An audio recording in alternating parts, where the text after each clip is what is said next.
Hello and welcome to Legalbytes. If you're new here, my name is Alita. I'm a lawyer licensed in California and DC, and on this channel, we explain the law one bite at a time. We don't give legal advice, but we do talk about how the law works and try to look into our crystal ball to see how things might turn out.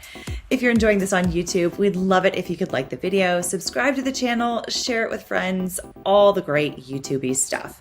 And if you want to listen while out and about, we're now offering our live streams in podcast form where you can leave a rating and review. Links are in the description below, as well as to our clips channel where you can find some of the best clips taken from our live streams. Otherwise, if you want to catch me elsewhere, you can find me on Twitter, Instagram, and Facebook. And if you want to support the channel, you can do so on Locals, Patreon, or by becoming a YouTube member, or by buying some really awesome Legalbytes merch. Again, all links are in the description below. And with that said, let's get into it.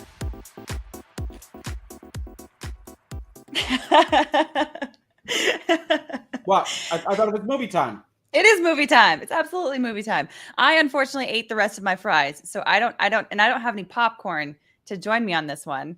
Folks, you want to pop your popcorn right now? You want to get your candies out if you have it? We're gonna have a lot of fun today.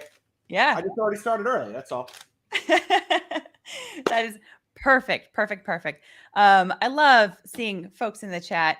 Love seeing all the love in the chat too. Love having my friend Rick here with me. This is awesome. I'm so happy. Hey, I'm happy to be here. This is gonna be fun. Yeah, I'm very excited. I know that a lot of people have asked for us to talk about Gone Girl because this has been one of these sort of themes throughout this whole trial that a lot of people have been saying, like, this is Gone Girl. This is Gone Girl. Wait, this is related to the trial we've been covering? I thought you were just a big Fincher fan. We're not talking about this. I mean, Fincher's great. All right. Wow. It does have some similarities. Now that you mention it. It does. Huh. So we wanted to Oh, you're so wonderful. We wanted to sort of try out a little bit of a new format and see what works. So I hope you guys enjoy this. We're going to have kind of an interactive discussion with folks and, see what can come of it. What we're going to do is we're going to start with kind of just going through the summary because that's the important alert right there, folks. Yes. If for some reason you're thinking, I haven't watched that film from the year 2014, and how dare these people talk about a summary of it, definitely stop right now because this is going to be spoiler filled. In order to talk about some of the fun stuff in any movie or TV show, you kind of actually have to talk about the fun stuff in the movie or TV show. So consider anything we might do in this space to be covered in a giant spoiler warning. If we keep doing this kind of stuff, we'll get a graphic. It'll be awesome. I assure you it will be grand. Flash across the screen. Yes, there'll be splashing across the screen. There might be a sound effect. We don't know. But spoiler warning for the 2014 film Gone Girl. Definitely. From, yes, eight years ago. An 8-year-old spoiler warning. Notably before 2016 for those of you keeping track at home. But we'll get to that. And also, as a little bit of a disclosure, I guess, but I watched it for the first time about a week ago, which feels like about a year ago. Uh-huh. Rick hasn't seen it in a while, but you've seen it like 4 or 5 times. I have. It's one of my favorite David Fincher films, and I think it's a fantastic kind of version. I don't want to get too uppity with like how we describe these things, but kind of a modern and salacious and has some of the feel of like an airport novel turned movie. It is excellent in its own right. It's actually one of my favorite Ben Affleck performances, which is I'm not often a fan of his. Yes, I haven't watched it in a while. If we decide, Alita and me, to do more of this and to talk about more of these things, because I think there's a lot of fun stuff for lawyers to look at in fiction, we would probably do it where we're watching the thing closer in time to each other. But I feel confident I can talk about this film. Yeah, exactly. So let me just do one thing really quick. I want to make sure that I have, I was informed by my co-counsel that there was some lag on his screen. Okay. So I just want to maybe see if I can close some tabs here, see if there's anything that I can work out of here. and so that I am operating as efficiently as possible. Also on the note of super chats, we'll pull this one up here. So what we're going to do is we're going to discuss things in the first part, and then we are going to as we're going through the discussion, if there are any super chats that come up that are salient to the conversation, maybe questions or comments that are, part of what we're talking about, then we'll pull those up. But then otherwise, we're going to reserve a bunch of them for the end. And then we'll kind of have a group discussion, I guess. Yeah, the idea here is to have casual fun. So if something is right on point with what we're talking about, we'll have it put up on the screen. We'll add that to our conversation and engage with it. Otherwise, we're going to have a casual fun conversation portion after we get through with the summary of the movie. Yes. Apple Pie says, question, I need to get this off my chest. Hogue, do you think Alita would make a good KH? Kingdom Hearts nominee. I knew I wasn't going to pronounce that the right way.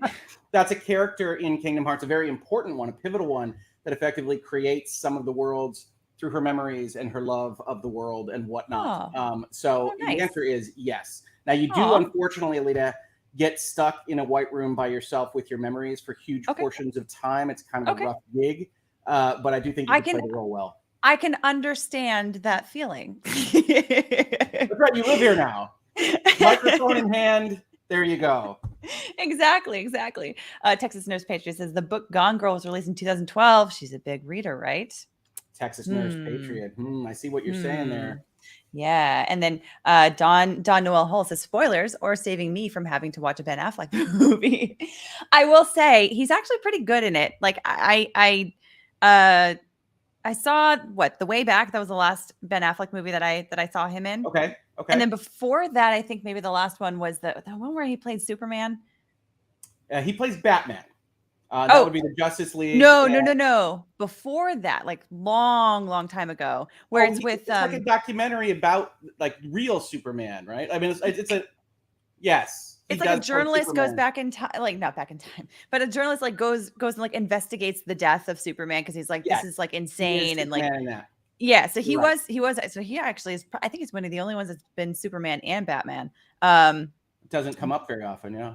It doesn't, and probably because. Well, I don't know. I didn't enjoy that movie because it was one of those that like it started in one place and then it ended in another place. And I was like, I feel like I just wasted 2 hours of my life. But anyway. That does happen with movies sometimes. That's why we try to recommend them. Your time is limited on this earth, right? But if you don't like Ben Affleck, there are still things that he's good in. For instance, obviously, we can all agree that Armageddon is both an excellent film and scientifically accurate throughout. So he's fantastic in that. He also dates an elf from The Lord of the Rings, so it's pretty good.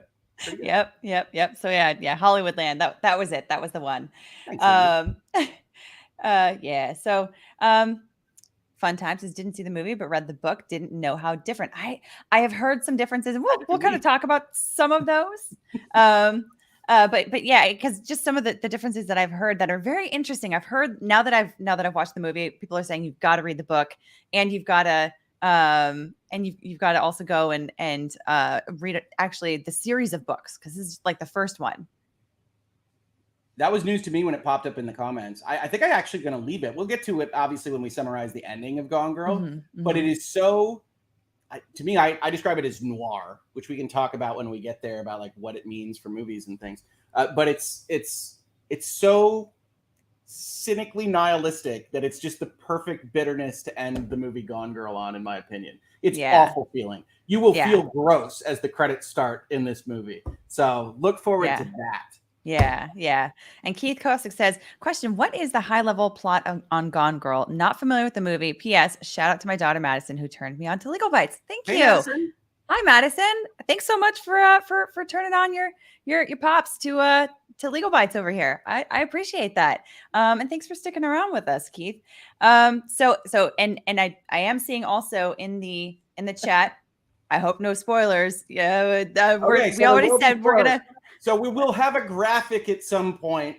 I'll just shout out spoilers randomly, like a person with a very specific form of Tourette's. If that's helpful to you people in the chat, we're going to spoil the entire thing.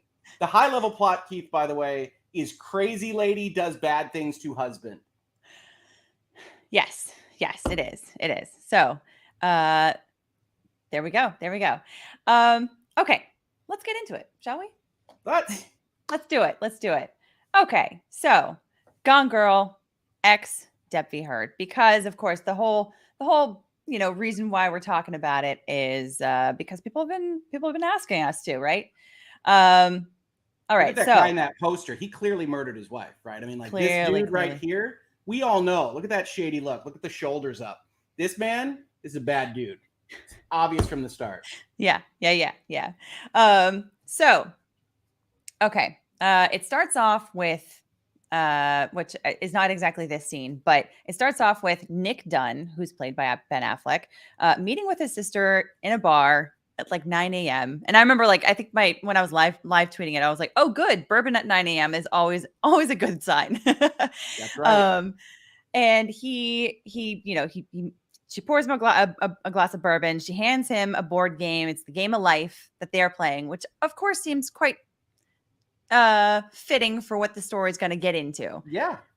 With all the twists and turns that happen in the board game. There are literal twists and turns in life. I like that. That's metaphor. Yes, nice. Exactly. Quite a few metaphors at the beginning and a little bit of foreshadowing too. So he meets up with her and then they talk about how it's the 5th wedding anniversary, and he seems very like angry, resentful or something, like because of the fact that it sounds like he's been criticized quite a bit about how he's not invested enough in the relationship. Yeah, it sets a melancholic tone right from the start, right? You've got this big shot of, like, I don't know, suburbia that Fincher uses to establish they're out in kind of the Midwest somewhere. I don't know that we know where. I think it actually turns out to be the South, I want to say, for this particular instance. And you are very right. You go drinking right at the start of the day. And yeah, it seems like there's something up with the marriage right from the start. Yeah, it does. So he says, I'm gonna go home. We're gonna have our anniversary dinner and all this stuff. And so he does. Oh, and the other bit of foreshadowing in this first scene, of course, I want to talk about it. The other bit of foreshadowing is someone said change the title to add spoilers ahead. That's not a bad idea. You know what? I'm gonna do that right now while we. All right. Well, you're stuck with me while she adds some stuff to the description of the video. So how y'all doing? Saturday here in the U.S. It's Memorial Day weekend.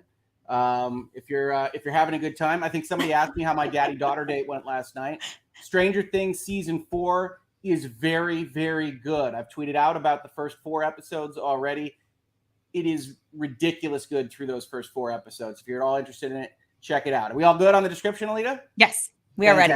I just added spoilers in all caps so that anyone that is entering into this video will know that there will be spoilers. That is a fantastic idea. It's just under that 10-year rule. Like, I won't give a warning for 10 years or more. I just won't. Yes. It's a personal borderline. No, I think I give warnings for like 12 Angry Men. Exactly. So yes. What if any? Thank you so much for that suggestion. That was a fantastic idea. I don't know why I didn't think of it myself. But hats off to you.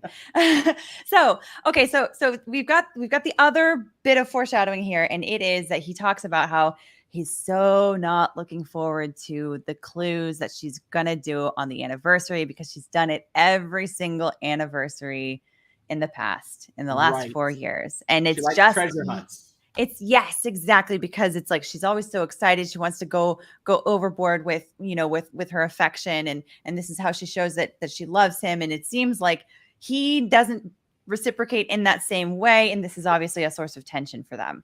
Yeah, he seems to be over it in that entire scene. Exactly. But treasure hunts are fun, especially when you're watching a suspense thriller, murder mystery. So yeah, keep that in their back pocket, definitely. Yes. So anyhow, so then he goes home, and he finds, actually, so these are a little bit out of order here, but this is what he finds. So I mean, because technically, temporally they are in order, but not in the way that they're told, because it goes, of course, it jumps back and forth between present day and past. I was going to say, in your defense, Alita, this is like stories told through flashbacks and a diary. And flashbacks and diary entries, some of which are, maybe not as accurate as we might otherwise hope. So you got unreliable narrator and multiple timelines. So the fact that any of these pictures match up with anything that we're saying, I think, is a triumph to the process here. Yeah. And also chat, guys, if there's an important detail that we miss when we move on to the next point, throw it in the chat. Let us remind us, because we're working through this, right? It's a conversation. That's why we're live. Exactly. Somebody said it's a bit like the trial. It's so true. That's another similarity, I suppose. So of course he sees this scene, and then he realizes that she's nowhere to be found. So he's like, that's weird. He eventually calls the authorities. They come over at some point and start an investigation. Then he goes to, and I'll go back here because this is a flashback. So then we go back to where they met. They're meet cute at a party. And so you learn through this whole thing, like I guess the thing that really stuck with me was the little sign that they have, where I can't remember exactly how it came up, but he's like, this turns into like a sign for him, like a sign of affection to give to her. So, which again, I think you're doing a great job capturing the details that are going to be used later. Yeah. Okay. So. And hopefully I remember them all. But it was so, and one of the things that really stuck with me was, well, I think even just looking at this, I know Fincher has a very particular style when it comes to lighting and coloring. And if you just look at the difference between this one and this one and this one, the lighting, it's like warm scenes in the past, cold scenes in the present. It feels like this has like an air of nostalgia. And like, but it's eerie at the same time. Like I remember feeling like very off put. Like this should be such a warm kind of like scene, because it's like, oh, how cute. This is how they met. This is like, the early butterflies of a relationship. And like, oh, like he's cute. She's cute. They're funny, and then of course they go and hook up, like, it's like, this should be a wonderful nostalgic memory, but that like the music is very eerie. It's very off-putting, and it's very strange. So anyhow, so that's basically like the flashback, and then they go to, I'm not sure if I have, okay, so yeah, then she's missing, right? And they go to the investigation. I think this is when they find like they find the blood splatter maybe before this point, but they find a little bit of blood splatter in the kitchen. It leads them to think, okay, we've got to investigate a little bit more within the house. And then there's like, they somehow figure out that there's been a hastily cleaned up pool of blood in the kitchen too. Yep. Recently cleaned blood, some things overturned in an unusual way. But I love this shot right here. And I think this might be one of the shots that even winds up in the trailers, because it's designed to show that Ben Affleck doesn't know how to treat this situation. Like, he's smiling next to the missing poster of his wife. And I think when you said, Alita, that Ben Affleck does okay with this movie, he does. He's pretty good in Gone Girl. His role is primarily kind of lunky doofus, which I think fits his demeanor quite well. So at that point in time, he's found the scene. You've got all this stuff that starts to develop, and this is one of the points that I really like the movie, because as you can probably tell, since I have a headline show, I'm always interested in how the media deals with information and disseminates that. And this, as part of the many things that this movie is about, is what PR and crisis communication management and dealing with those things, and how the media responds and how not to respond to the media all interacts, because Ben Affleck does everything wrong to start out this particular situation. Which I can understand. When you're under stress, you can make mistakes. But we're all human beings. We're all human, right? But yeah, between the publicity and then talking to the police, I specifically remember live tweeting. This was like one of the most like lawyer watching a movie moments, where I was like, no, you gotta don't talk to the police. Don't talk to the police, especially if you don't have an attorney with you. So that was interesting. But yeah, so you've got these scenes where he's let me see what do I have here? Oh yeah, this is like one of the next ones, where he's got, you can see her parents in the background there. Yep. Where they're trying to figure out like, obviously where she is. Her parents are weirdly involved. Um, and I say that just because they are weird. And so Mhm. one of the things that becomes very interesting about like the involvement of the parents too is that you also learn about um her past as the amazing Amy Mhm. past, right? So um so amazing Amy being the childhood books that her mom made about her. And at first when they were explaining it, I was like, is this like did she write these childhood books? Like is it like wish fulfillment from her childhood, or Oh, because it, okay. 'cause she was explaining it like yes, this is the version of my childhood that never was. So I was like, huh, is that wish fulfillment? But then very quickly after that you realize no, this is um this is mom's wish fulfillment of what her daughter's childhood could be like, or not so much wish fulfillment, but we are going to make things appear as if we are these fantastic amazing parents, and then have the world look at this and be like, oh, this is so great, Amy, you must have had such a blessed life. Right, which comes up as part of her resentment, right? And I think what you pointed out with Fincher's style is interesting there, because it does get a little bit difficult in the movie if we have criticisms to sometimes glean accurate retellings and inaccurate retellings, because all of his stuff feels a little weird, like at all times. And so that amazing Amy flashback, where you're realizing that as her background, is a little odd, primarily because, hey, I was the star of a book series when I was a kid, isn't a common backstory uh, for someone operating in the world. So it's interesting because of that, and you get those resentments, and you kind of, I guess you're kind of led into why she is a storyteller at points in this particular story. Yes, exactly. um So the whole amazing Amy, and then another point, before we get further into like the hunt for missing Amy, we learned that they had met in New York City and that they moved to Carthage, Missouri, because Missouri. his mom Okay. was dying, and so she got a a little bit resentful of the fact that they were staying there. She wasn't really doing anything with her life. And this was, of course, after the recession when they had both lost everything, and she had been a trust fund baby, and her parents were like, we've lost everything, we need to use all of your trust fund. Which, interesting point. Looking at that, I as a lawyer, I was like, huh, this is a very interesting point. Is this really her money, or is it really their money? A lot of that depends on how the trust document is drafted. Actually, pretty much all of that does. See, this is the fun you're going to have with us talking about movies. That's exactly what I think about too. So, yeah, what does that look like? What does that contract look like? Are you the beneficiary or the trustee? Which way does that go? And how did you lose it? What was the condition that made that happen? This is fun stuff, folks, isn't it? Yeah. Anyway, it's gone now. Yes. So, uh, anyhow, so yeah, so I think that's basically everything from the background, if I can remember. But Yeah, I mean, but there that's the was basics. Ben it becomes Affleck has a missing wife. He's dealing with the media poorly. We now know that she was a star of a book series, and we've been told certain things about her background, and we're going to hear more pretty soon. exactly. So then we get to, I mentioned the forensic analysis. And so we have Detective Rhonda Boney, that is like, she's increasingly getting suspicious of this guy, Nick Dunn.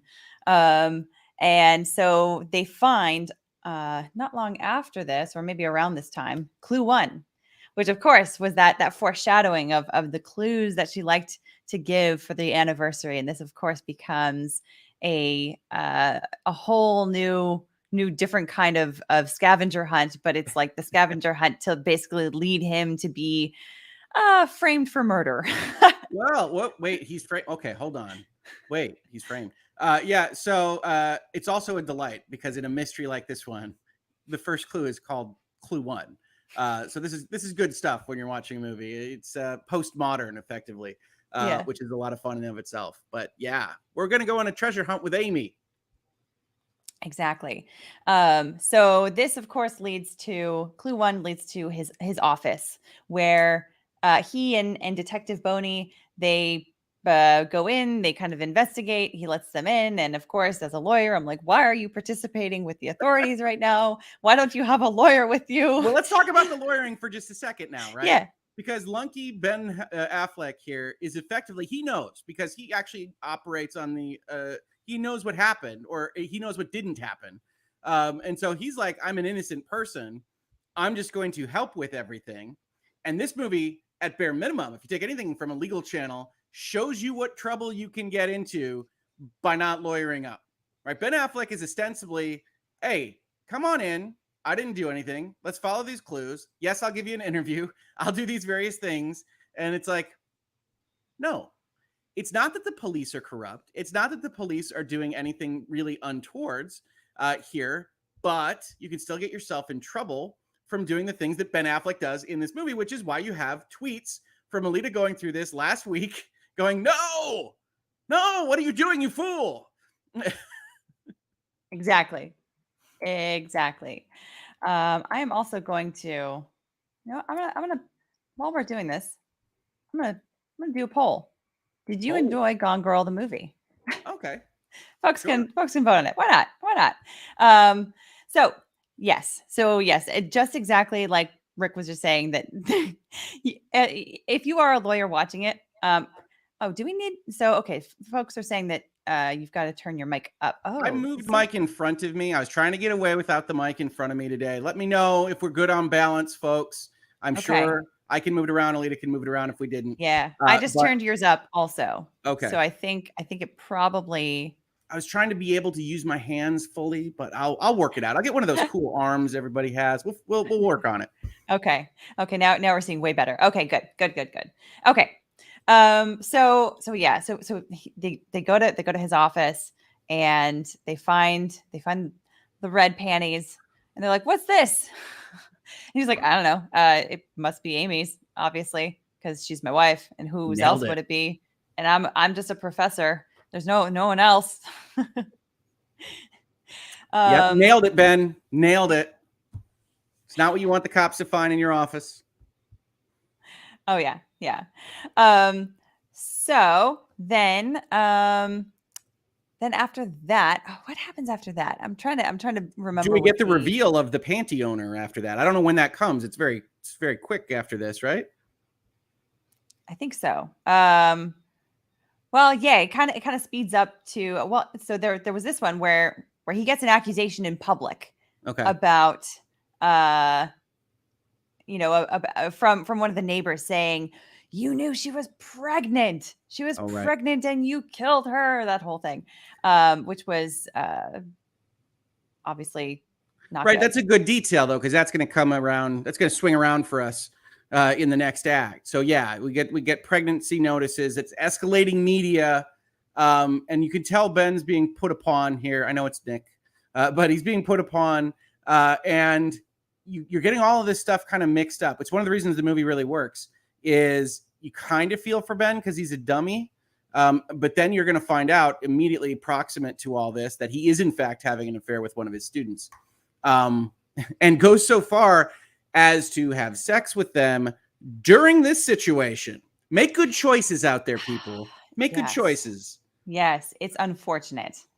Okay, so what do I have after this one? Okay, so eventually the it starts to swirl closer and closer to him. He's got media around his house. He starts staying at his, well, actually, he's been staying at his sister's house this whole time, his twin sister's house this whole time. So then it's like, because of course the house is it's under investigation. Let's just say that. So yeah, so I think that basically covers it until she leaves, right? We find out this is like part 2 of the movie, where all of a sudden we get this whole monologue from her.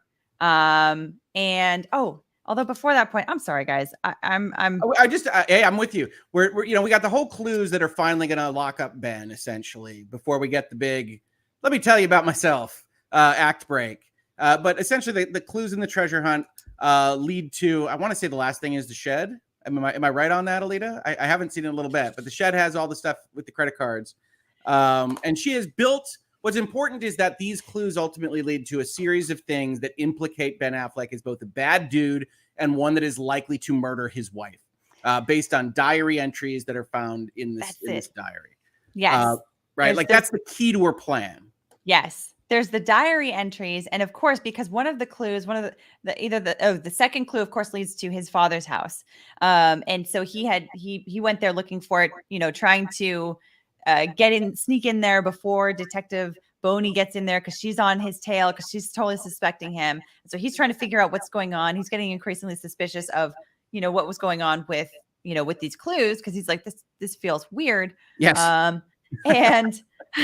And so he goes to his father's house, and I can't remember if he actually, he found the clue to the next stage, of course. Right. So. Right. Yeah. I mean, so the important part of this, because we don't want to go through like every detail here, is that they all lead to him. And I think I saw in chat, I think this is right. He keeps the clue that leads to the shed. And he realizes he's being set up, which is ultimately going to lead him to lawyering up. At the same time, we get a little bit more police investigation. And the real reason we're talking about this right now is the big reveal, which is why we put spoilers up. This is one of the bigger kind of plot twists that happens in movies. It's not at the end. It's like in the middle, maybe even earlier than the middle, where you get this kind of imagery that Alita has put on the screen. And Amy says, what, Alita? Well, actually, before we do that, I think that people are saying there's a little bit of an echo. I think maybe coming from your side. Mine could be. I'm echoing. Or I think it's my voice that might be echoing. But the point about the diary is that the investigators find the diary in like the incinerator at the bottom of his father's house, like in the basement or something. And of course, it's burned enough so it looks suspicious, but not quite so burned that you can't read the entire diary. So I remember thinking like, that's interesting. I wonder, like, if somebody actually wanted to destroy, like, why would somebody put it in an incinerator without actually wanting to destroy it?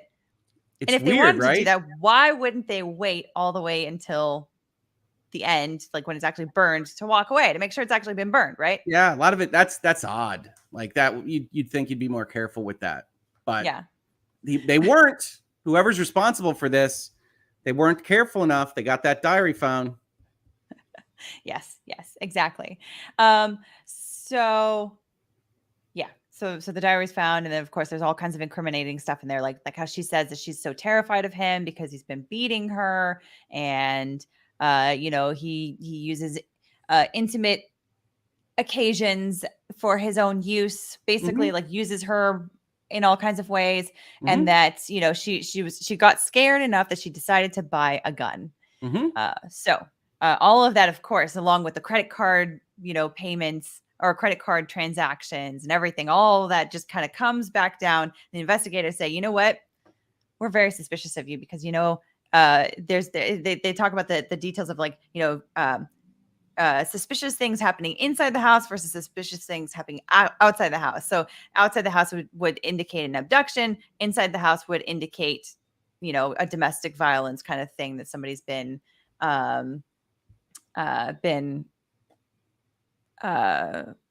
involved with. Yes, that's a good way to put it. We're trying to say things in a fairly genteel way here, so you got to figure out how to say that in a fashion that everybody will understand. But yeah, and I can see some chats about like the summer here. The point of this is not to hear us summarize a movie so much, but we're going through the plot while talking about the things that jump out at us as lawyers, right? So talk about the media implications, and we got this swing here where what we now know is that Amy was very fearful, and she had allegations of abuse that was put in a diary, and she had all these complaints, and she's gone. She's a gone girl at this point in time, which puts the police onto her husband because Amy has all these allegations, which is how we wind up talking about it in 2022. Exactly. Then we get to this part two where she basically reveals everything that she did and how she did it. And it's so funny because it's like, it feels like it should be at the end, but that there's so much more to the story.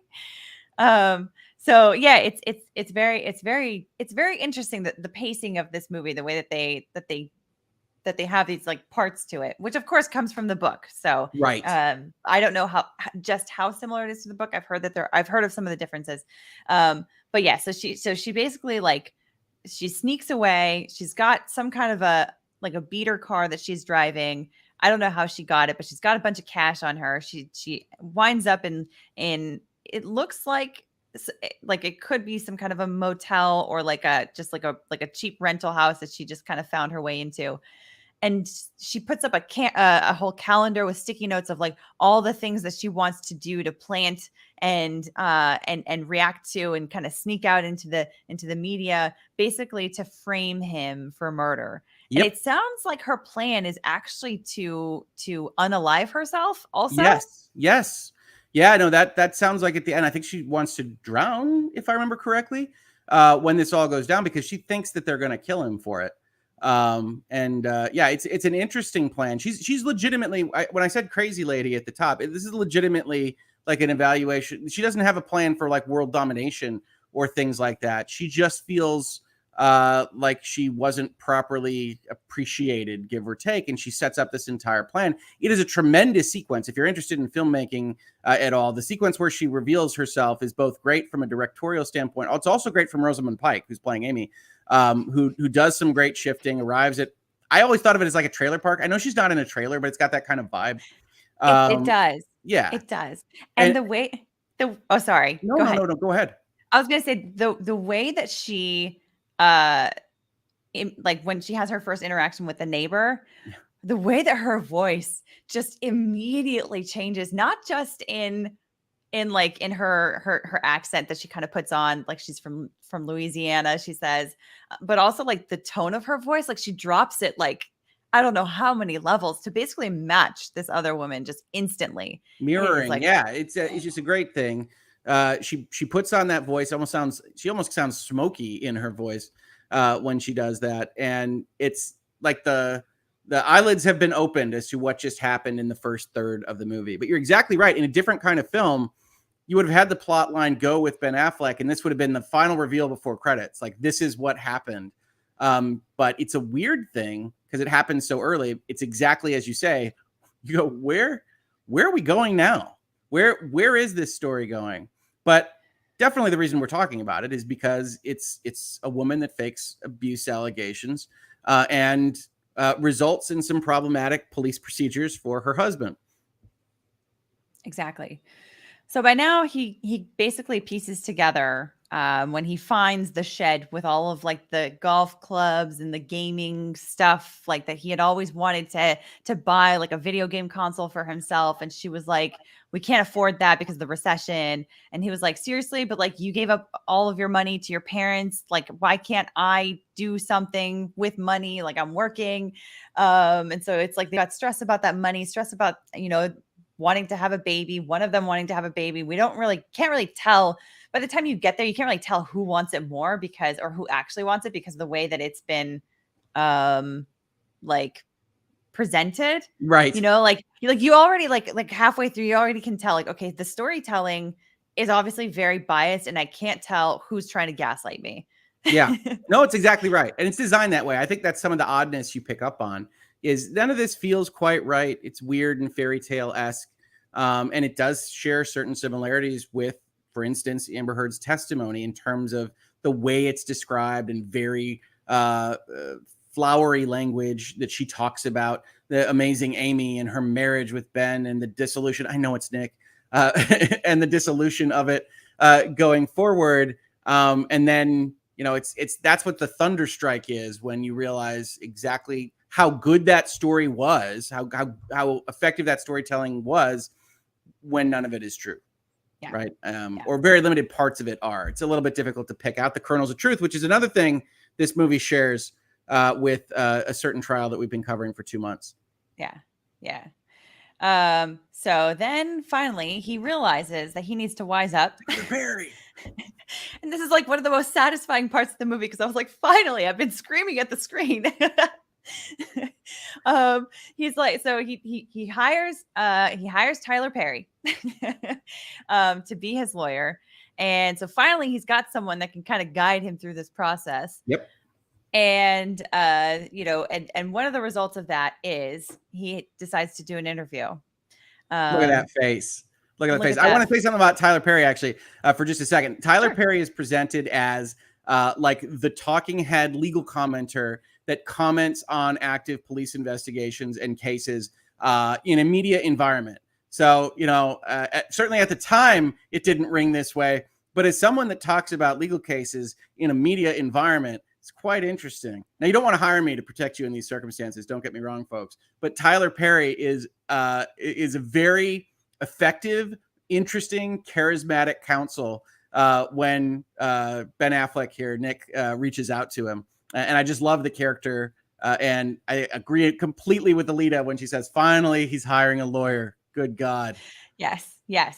And it's funny because like I'm so used to seeing I wouldn't say all, but a lot of them that look that come across in a very salesy kind of way. I mean, he does when he's on, on the TV in the movie, of course, because he's just like, this is yet another example of, blah, blah, blah, blah, blah.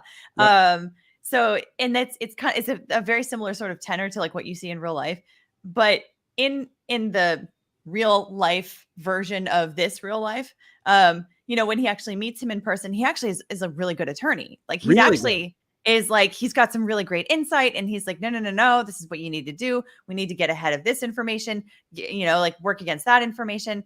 And this is exactly why you have the attorney-client privilege, is because clients need to be able to tell their lawyer everything, like give them a full confessional, all of the good, the bad, and the ugly, because the attorney needs to be able to say, okay, this is how we're going to deal with this.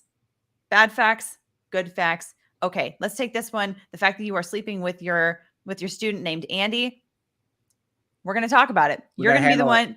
You're going to be the one to say it. You're going to be the first one to come out with it, because otherwise it's going to come out at some point. Yep. Somebody's going to find out. So you've got to be the one to say it. Come forward.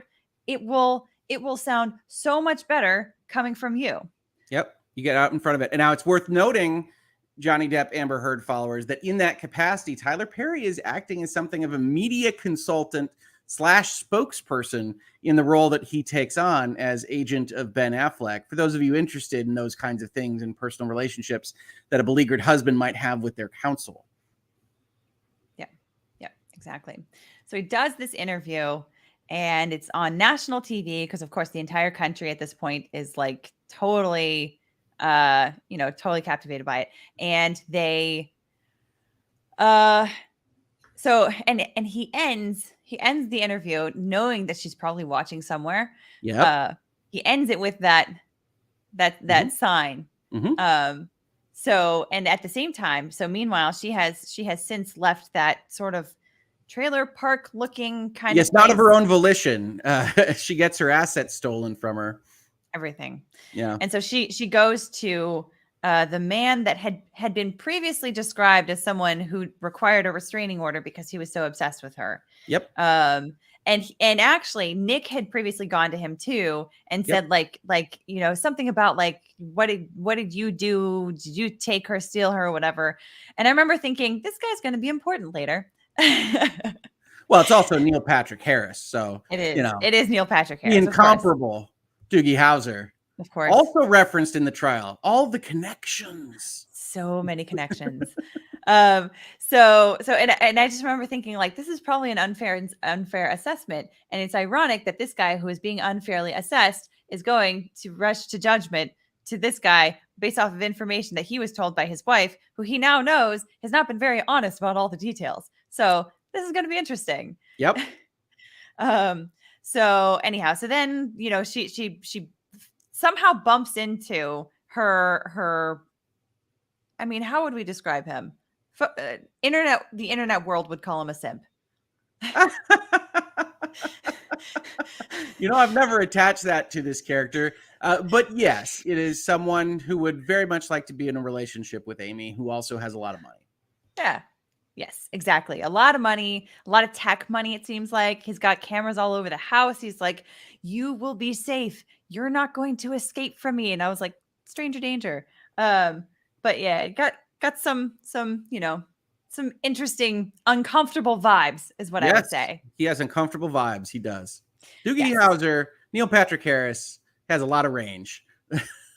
He does. He absolutely does. And I know some folks in the chat are saying Elon, because that's what a lot of people have compared that character to. Spoiler alert, but Elon's still with us. He is indeed. Knock on wood, right? I don't. Yeah. God bless. I don't want that to turn into some weird. Anyway, no. Yes. As far as we know, he's happy and healthy. Predictions. Why did I even say that? Wasn't he putting out like conspiratorial tweets the other day? Yeah. Well, what can I say? It won't be because of me on Legalbytes here.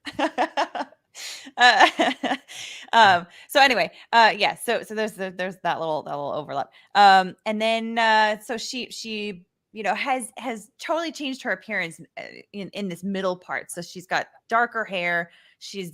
I think it seems like intentionally gained weight. She's wearing a pair of fake glasses. So she looks and she's obviously got that massive bruise on her face. Yep. And so she kind of like runs back to him. And then like next thing you know, it's like 29 days later or something. And she's back to platinum blonde. She's cut her hair even shorter. And she's like back to her super svelte body type, which I remember Mr. Bites was like, wow, that's fast. In 29 days, she lost all that weight. Like, what did she do? Got real. Yeah. I mean, she may have worked out 24/7, I guess.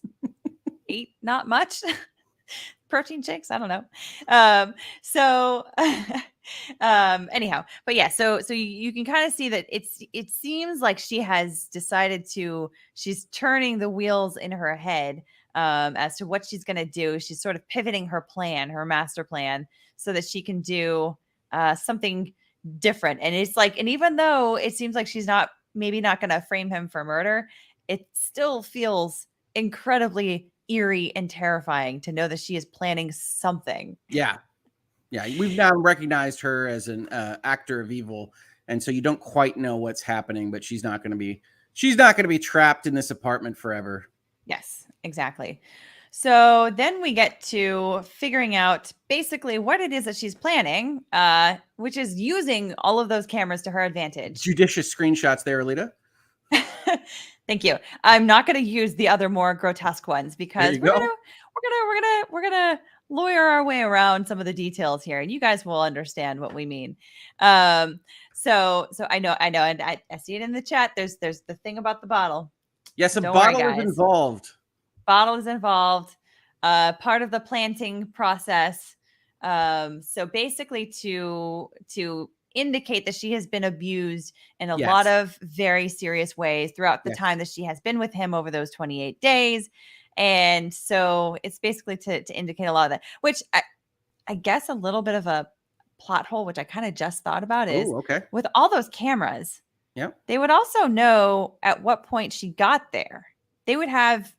Wouldn't they have like access to all of those cameras from like the last 28 days, 29 days? I'm going to assume that a deleted scene is that she knows where the security monitor room is and has set up the rest of the tapes to be otherwise digitally erased. Yeah. Okay. That's still because this is an evil man. So he was constantly erasing the tapes to prevent people from seeing the awful things he was doing to me. Yes. Yes, exactly. So she basically frames him in this way. She does all kinds of stuff to herself, including with the bottle, basically to make it appear as though over this period of time that she has been missing, she has been abducted by him, and he's been doing all of these terrible things to her. Yep. So after that, just to frame that out, right? So this is Neil Patrick Harris. This isn't Ben Affleck. He's doing his thing with Tyler Perry at the same time. So she is doing this because effectively it looks like she has decided that she's going to go back to Ben Affleck because of the things he says in his interview and because of the sign and everything else. So this is her executing the plan to return after she's already framed him for murder. So she's spitballing here, and that might be the most terrifying aspect of all this. She didn't plan this direction for her plan to go in, and yet she still has all her assets stolen, manages to call a guy to take care of her, gets taken care of, decides to ditch that guy in the most violent way possible, and then does this at the end of all things in order to get back into the sphere with her husband. this is terrifying stuff. Like, if you break it down, this is pot boiler, right? It to some extent, I'd like to think, I know people call me summer child a lot around here, but I'd like to think this is outside the bounds of reality and possibility. Obviously, we've seen some stuff over the last 2 months, but like, that's the setting, right? She decides to do this, kill all this stuff, bottles, everything, in order to reverse the plan that was initially nefarious and heinous. So it's quite the plot. Yeah. And I do agree that is like the most terrifying part of it, is that she has just like on a dime. It's like you can see her just pivoting in her brain and figuring out the new plan. And it's just terrifying. Yeah. I mean, really just about as terrifying as the initial plan, either to put a man away from her life or to do what she ends up doing, which is just absolutely insane. She's obviously brilliant. She's a very, very intelligent woman. But she's quite literally gone. She's quite literally gone, girl. Yes, exactly. Yeah. So then basically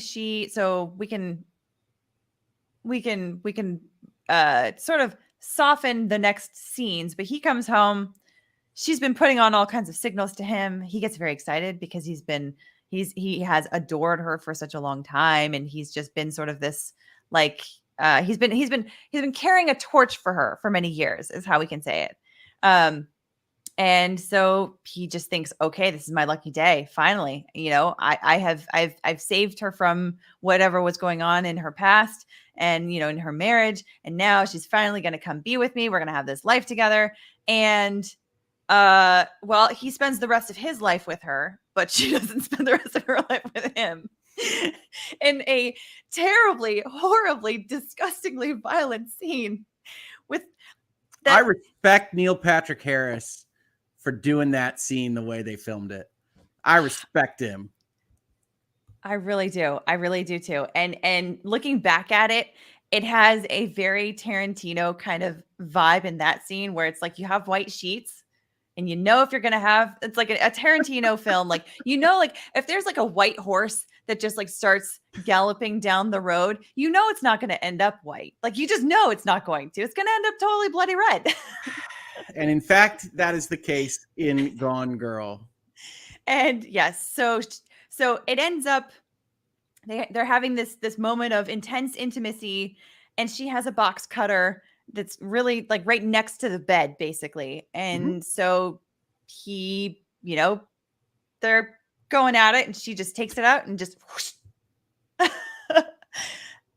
everywhere. I want to collect. I want to collect just clips of you using euphemisms for various activities. They are going at it, and then, which I think it's a pretty accurate description of the scene. But yeah, for those of you that can't tell, he did. Yes. So yeah, he's gone boy at this point. Yep. Also quite literally. Yeah. Exactly. So she rolls into the driveway in her, I think in the beater car that she had, or maybe one of his cars. I can't remember. But she rolls up and right back at the house where Nick, I think he's like about to be arrested or something for murder. And this is funny. The disco bloodbath scene. That's exactly right. That is true. It is quite, yes, exactly. Especially the bloodbath part. So she's got it all over her. She's just a full bloody mess. And so she kind of comes up and she's like, stumbling and acting like, oh no, I've been, through this horrible, awful thing. And so they immediately take her to the hospital, and the investigators are all like talking to her. And it's only Detective Boney that is asking her some probing questions to investigate into her story. Right. And this is, of course, the difference between listen and investigate and listen and believe. Everybody else in the room is just taking her word for it and, just saying like, oh, like basically clearly like this was self-defense. Like she was being held against her will. She was being abused, and she was being abused in such a terrible, horrible, violent way that she had no other option but to take his life. Yep. Yep. So which of course, talking about self-defense, of course it has to be, if that were the case, if it were a scene like that, she probably would be justified. So realistically, like in like the fact is, as she told them to the investigators, that would be realistic for people to take that as, okay, that sounds like self-defense. It's not, the level of violence that she had was incredibly graphic and horrific. But if someone were in that kind of situation and it were real and it were authentic, it is such a thing that the actions that she took would have been probably justified under the law. Oh yeah. I think the point is that her story, this is all the haunting denouement and ending, right? Mhm. Like, so Amy's telling this story to the officers, and as told, it is absolutely, I think, self-defense, and it's the kind of case that you wouldn't want to bring anyway, because all of the horrifying details are out there. And just like what Amber Heard says on the stand, it's like, I'm sitting there while we're streaming. I don't want to believe that somebody could lie about this stuff. That's insane. Which is why that scene is so powerful, because the detective, who's a woman, is like, wait, well, okay, why was this that way and why was that this way? That what? and Exactly. And she essentially, if I remember, like, gets quieted by like the other officer. Don't let the nice lady be. And it's like, oh my God. And then we go on to the very ending where the final snare is laid. Yes, and as as someone sort of looking at this in the context of today, it was very interesting to me, and also very fitting, that the one that was asking the most probing questions was a woman, and that she was shushed by one of the senior men in the room. Formally shushed in that scene? I couldn't remember that, because I would believe it. I can't remember if she was actually shushed or if it was just like a metaphorical shush. Yeah, it wouldn't surprise me if it was a full-on shush, because that scene, we're now in kind of the more metaphorical scenes. It's all dreamlike as we head to the end here of this movie. So it might have been a formal shush, but you definitely get the impression that, like, the male officers are like, no, the lady is fragile and weak, and we need to take care of her. And at that point, everything is horrifying to you all the time, because you've just watched all this happen, and she's sitting there and doing it relatively well, certainly better than you saw in the last 2 months, sitting on that seat and telling this horrible story. And you're just like, oh my God in heaven. Yeah. And I see people in the chat saying that she was in fact shushed. Okay. So okay, thank you. That was correct. Thank you, chat. Great. And also to answer this chat, yes, these are the fun. No, I'm just kidding. Obviously not. But that's a funny comment. But yes. So, but it was fitting to me, because women are more likely to be suspicious of that kind of a story than men, I think, in a lot of cases. Not across the board, of course, not across the board. Yeah, there's no across the boards ever. Yeah, of course. But if you look at statistically speaking, I think that you will find that to be the case. And this is why in these kinds of cases, prosecutors generally don't want women on the jury, because they will often be much more critical of the actions taken by the other woman. That's interesting. It's also interesting for the pending case before us, because it's 5 versus 2. Yeah. Yep. And I remember like specifically looking out, were there any other like female investigators in, in the room when they were kind of talking to her? And there were, I was like, oh, that would have been so fitting if she was the only one, but there were a couple. So I was like, that's not a theory that I could have. Well, you checked it before just asserting it. So I think that's an improvement on some. Sure. Yeah. And Rita D, to answer your question, but could she shed a tear? I don't think that she actually did shed a tear when she was explaining her story to them. I just remember thinking it was very similar in that it was even toned in the way that she described what happened to her. It was chilling. I mean, and chilling. She was able to maintain that strong eye contact, with the investigators as she was telling them what had happened to her and all that stuff. Yep. And I remember thinking at first, like there was a part of me that wondered if, when she had first walked up to the house and then Nick walks out, and then he kind of catches her because she collapses in his arms. I remember thinking, this feels very staged. Is he in on it? Was this all to get this other guy's money or something? Like, is that what's going on here? But it turns out no, because then in this scene, when she's with the investigators, he's in the other room with the doctor. And then he's like, how did she get the box cutter? Mm-hmm. Why was that in the bedroom?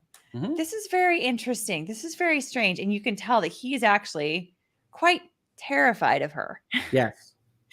Understandably so. And then we get to this scene. Oh my goodness.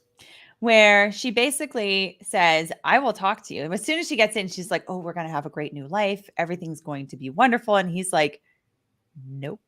No, I'm you leaving. are scary. You're a scary person. Yeah. Yeah.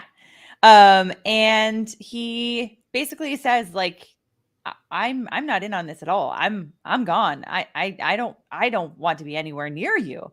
And so she says, okay, I'm going to talk to you, but I need to make sure that you're not wearing a wire. So we're going to go take a shower and to make sure, and we're going to have a chat.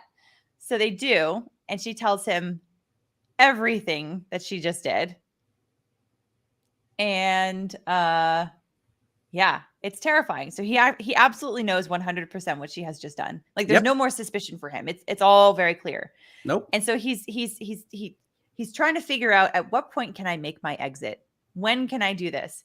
Mm-hmm. And in one of the final scenes, you know, she's of course set up this whole this second interview with another journalist inside. I hate their everything home. You're about to summarize right now, just so you know.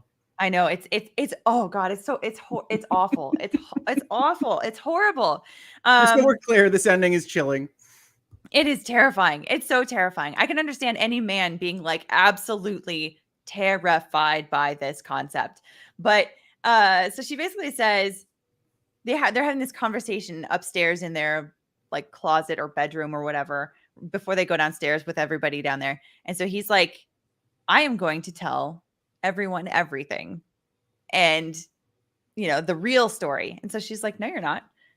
He's like, yes I am. She's like, no you're not. And you want to know why? Remember that that destruction business that I told you know there was a receipt out in the trash that we destroyed certain materials? Well, here's my pregnancy results. We're having a baby. So basically she stole his baby juice. And now he's in it for at least 18 years. Awesome. Yes. Yeah. She got herself artificially pregnant and Ben Affleck is stuck. Yes. So it's awful. He's stuck for at least 18 years because he knows exactly what the paternity laws are going to be like. He knows exactly what that fight would look like. And he knows that if he were to leave her, she would turn their child against him completely, 100%. She would have absolutely no qualms about it. She would do that. And it would be, and he'd be the worst person on earth, right? Like this movie is about media. You've heard there's 2 different TV interviews. It's the media descending upon the original missing persons case. And she goes out and says, I'm pregnant. And Ben Affleck would be the person that left his pregnant wife after surviving being captured and having to deal with the harrowing ordeal that she did with Neil Patrick Harris. And it's, he got beat. He lost the game. And like the very end shot is just, I lost. And it goes to credits. And it's like, damn. Okay. Yes. I love it. I love it. It's a horrifying ending. It's a chilling ending. I love it. I love Gone Girl. Gone Girl is fantastic. Yeah. It is an incredibly told story. And it's incredible. We've got a new poll up because okay, it looks like what's their poll? The results of the last poll, we had almost 5,000 votes. We've got a lot of people voting in this. That's awesome. Nice. Thank you, chat. Yeah, awesome. I like that engagement.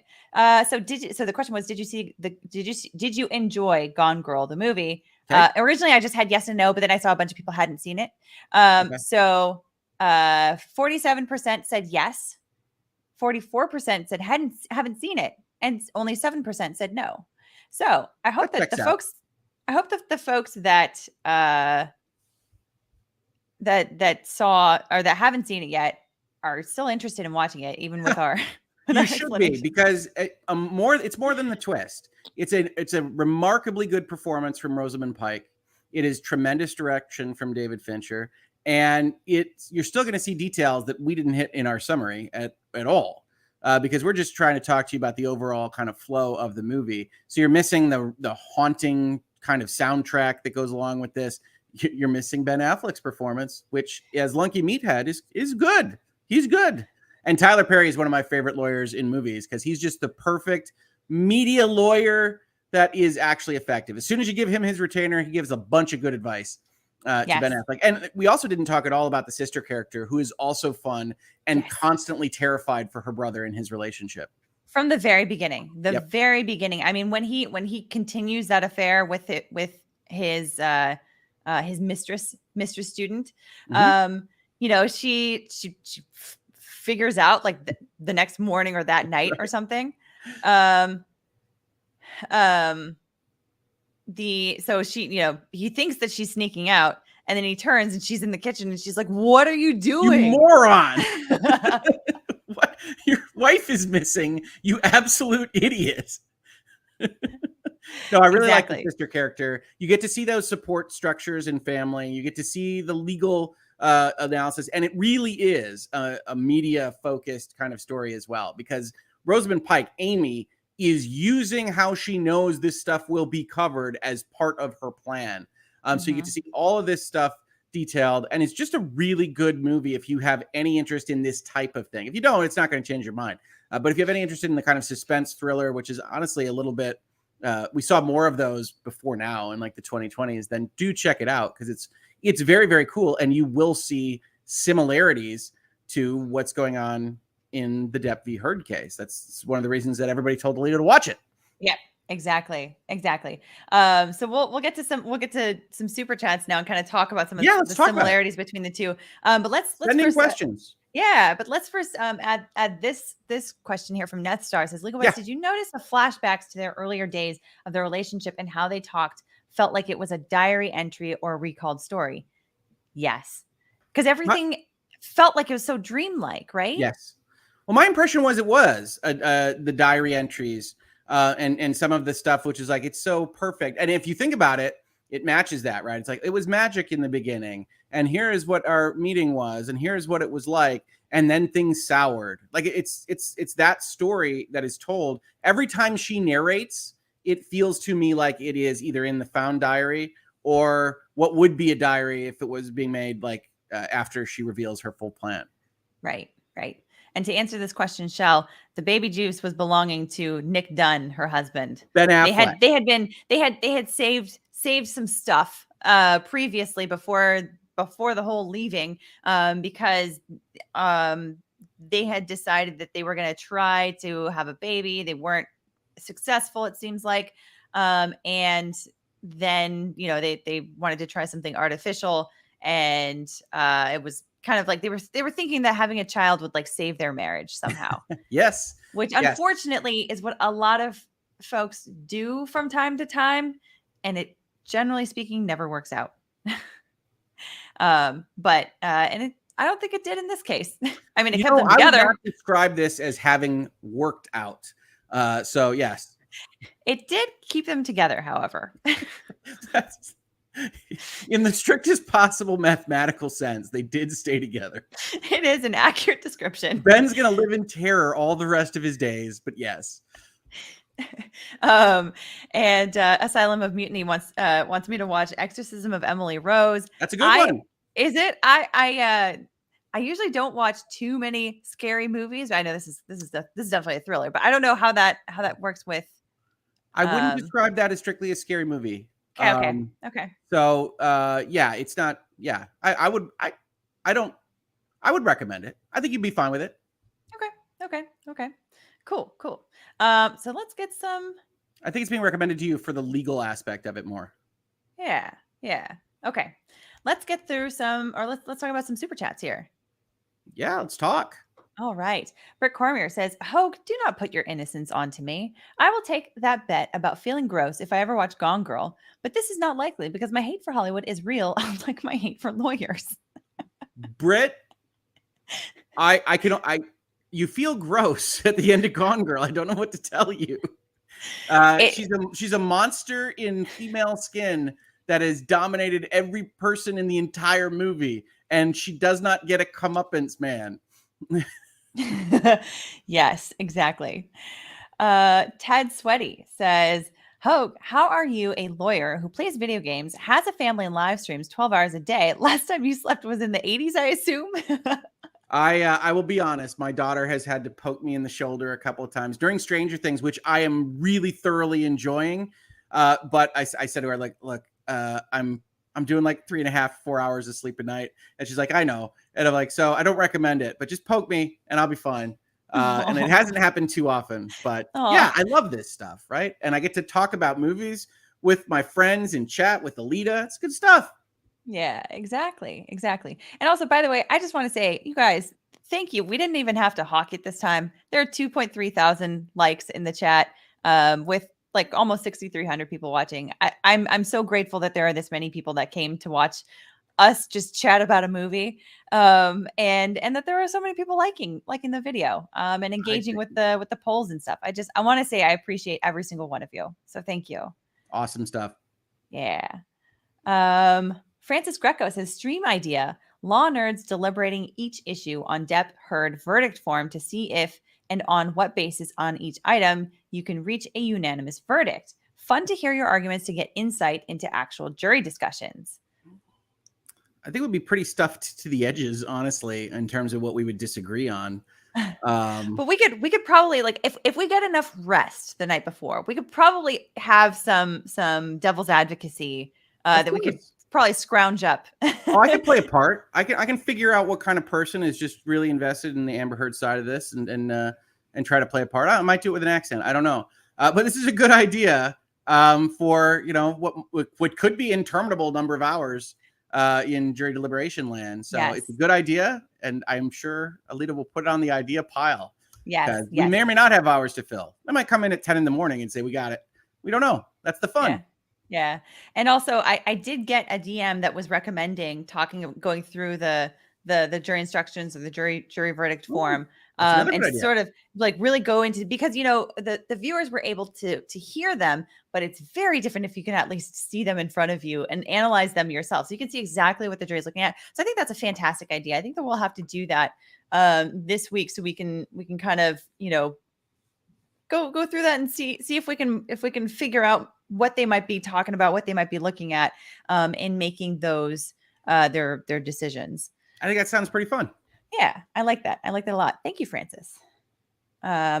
Michelle Gata Stoles says, you guys need to do part two of the stream about a murder case in Connecticut where defendant's attorney tried to use Gone Girl as the defense theory. What, do you happen to know the name of that case? Yeah, we're going to need more info on that. Yeah. We might be able to find it online. Tried to use the movie as the defense theory that a husband was charged, maybe, and they tried to claim that the wife went crazy, I guess. Oh boy. Okay. Interesting. That's the only way I can imagine it. I wrote that down because I want to make sure that I can look into that. But if you have any more like specifics on that, like the name of the case or the name of the defendant, that would be particularly helpful. Okay. Yeah, because that sounds very interesting. Jetpack Dino says, did Amber Heard have to testify? She didn't do herself any favors on the stand, I think. As her attorney, what would you have advised? Well, if Amber Heard wouldn't have testified on her side of the case at all, Depp's team would have had to have called her for the republication, if nothing else. We know that because that was otherwise a black hole when they approached the motion to strike phase, right? So Depp's team would have called her. That could have been an advantage for the Heard team because then they could ask leading questions of her, and maybe a significant one, as it turned out, because Elaine desperately wanted to ask leading questions of Amber Heard. We saw that. I don't know that your advice as an attorney was taken by Amber Heard on this question at all.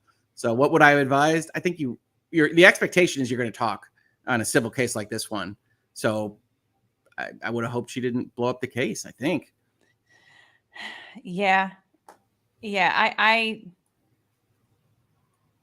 think I would have advised Man, I don't know. It's so hard in this case because, like you said, she would have been called by the other side Yep. because of those the tweet publication Needed that at minimum. issues. And so that's like, regardless of whether she had brought her counterclaims, that would have been a reality of this case. Yeah, but it's a very well asked question because you're going to do a test version of her testimony.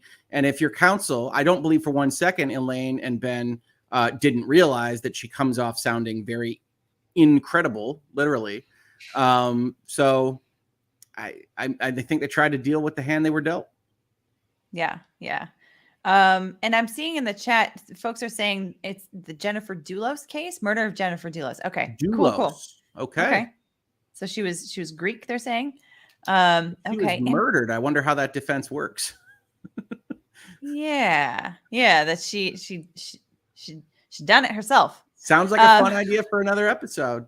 I think that might be that's a very interesting story. So yeah, so basically, so she had to testify, I guess. And at the same time, she also had her own claims that she was bringing. So I don't see a situation where it looks good for her to bring claims of her own and not go up there and tell her own story. I feel like the jury would look at that not too kindly. Alrighty. Anthony 2, 1993 says, what do you think about the chances AH auditioned for the role of Gone Girl and didn't get the job because she was too fake? Oh, I don't know about that. I mean, this is 2012. 2012 is the book. 2014 is the film. They're going to make the film in, let's call it 2013. Amber's 36 right now in 2022. So she's 23? 20. Something? I think. Am I wrong? It's like 2025, 25, I think. Yeah, something like that. Don't lawyer math. We can get it in the range of the ballpark, people. Mid 20s is how we will report this. So I think she's too young. Yeah, I think so. Plugged in says, did you hear about Elaine crying? I did. And that does make me sad. I know that we've been. Was Elaine crying at some point? I heard, I did hear about this. I heard that she, on closing arguments, after she finished her closing, and then they went to lunch or recess, and then they did the rebuttals. She was seen or heard crying out in the hallway or something. This is what was reported. I don't know if it's actually true, but this is what I was hearing. It was a rumor. Well, rumors are rumors, but yeah, if that happened, look. I do feel very bad. We're lawyers. She had a bad performance. I think we all feel like we're capable of giving a bad performance on a given day. So you feel bad about that. Definitely. Yeah. And someone's asking why was she crying? It probably because of the way that her performance ended. And she also probably had a very difficult client that she's been dealing with for, I mean, not just 7 weeks of trial, right? Like 7 weeks of trial, but before that, so many years of litigation. Yeah. And when you have a very difficult client, I can only imagine the level of frustration. And when you are at trial, you also are not getting that much sleep. Trial's exhausting. I mean, like we're like, those of us that have been covering the trial, we are exhausted. Like, we have been in many ways run down to our ultimate bottoms, right? Including the folks that have been, yeah. And that's also same as the people that have been going into court to observe, like folks that are, so, these attorneys, we see them in the courtroom from whatever 9 a.m. until 5 p.m. and then eventually they leave, but that's not where their work ends, right? Like they also, at the end of the day, they have to prepare for the next day. They have to kind of figure out what happened that day. They have to figure out what they need to do, not just for the next day, but for the next week, all the way up until closing. And then what are they going to do for jury verdicts, right? Like they have all of these things that have to be mapped out. And it's not just Elaine and Ben Rottenborn, or Elaine Bredehoft and Ben Rottenborn, but it's not just them. Obviously there's a whole team, and depending on what's been going on with that team, if things are running smoothly, that makes things a little bit easier. But if they're not, then you have all of these extra frustrations on top of that. If other people around you are not doing what they're supposed to do. And I don't know if that was the case at all. I'm not going to speculate on that, but I'm just envisioning different possibilities that could have led to higher stress. if that is the case, I do feel bad, even though I have been a critic. I have been quite a critic of her performance. And I have been, in some respects, also quite a critic of some of the things on a bit more of a personal level, of some of the things that she's done in the courtroom that I very much disagreed with. Yeah. Like mocking his voice and that kind of thing. Because he is a victim. She's a professional, and he alleges that he's a victim. That has to be up to the jury. I very much believe his side of the story. So either way, you have a party that is asserting very serious claims. And so to mock that person in the courtroom. But anyway, even like regardless of all of that, I do feel bad if she has taken all of that to heart. So anyhow, Kyle Toker says, Hogue, you forget Ben was Bomb in Phantoms. I think Ben Affleck is a charming personality to have on screen with a limited acting range. I like a lot of movies with Ben Affleck in them. Generally speaking, not for Ben Affleck. By the way, if you like this kind of story and kind of weird changes in how things are approached, I absolutely love The Last Duel, and Ben Affleck's in that. And maybe Alina and I will talk about Last Duel at some point, because it's illegal. It's actually a legal movie. I like Ben Affleck. I do. I think I might like him better as a director, though, to be honest. All right. Alrighty. Tammy on the Run says it was filmed in Cape Girardeau, Missouri. Some of the extras in film stayed at the hotel I used to work at. Oh, that's crazy. Cool. I wonder if, were you there during that time? Were you working there at that time? I don't know. Maybe we'll never know. But that's awesome. That's really interesting. It sounds like it. Like, I don't know. Yeah. Well, I mean, it could be a story, I guess, when you get that job. Dr. Spiegel lives in my nightmares. This is Dan 96. He was the worst. I'm sorry. Like, I'm not a disparaging guy, but like that, imagine him being your psychologist. God. Yeah. CJ Hisamoto says, cheers from Brazil. The use of C word and fat ass could be considered DV and give AH the win. Well, the arguments. That is one of the arguments. It depends on how accurate that is as to the presentations in the statements that are alleged, right? So counting as DV is one thing, but at the same time, the jury might interpret what happened in their past, and then what was presented in those statements in the Washington Post article, and to say, okay, like maybe there is a chance. I'm saying that they might say there was some amount of DV there. There was some abuse that was emotional and manipulation or whatever. But, here she's talking about SA, which is entirely different. And it's outside the scope of anything that actually happened in their relationship. So this actually is defamatory, because going outside the scope of the reality, making things look much worse than they really were, is enough to count that as a lie, as a misrepresentation. So yeah, and I feel if they could have been fully sure they were going to get the headline in, they would have made that all a part of the story.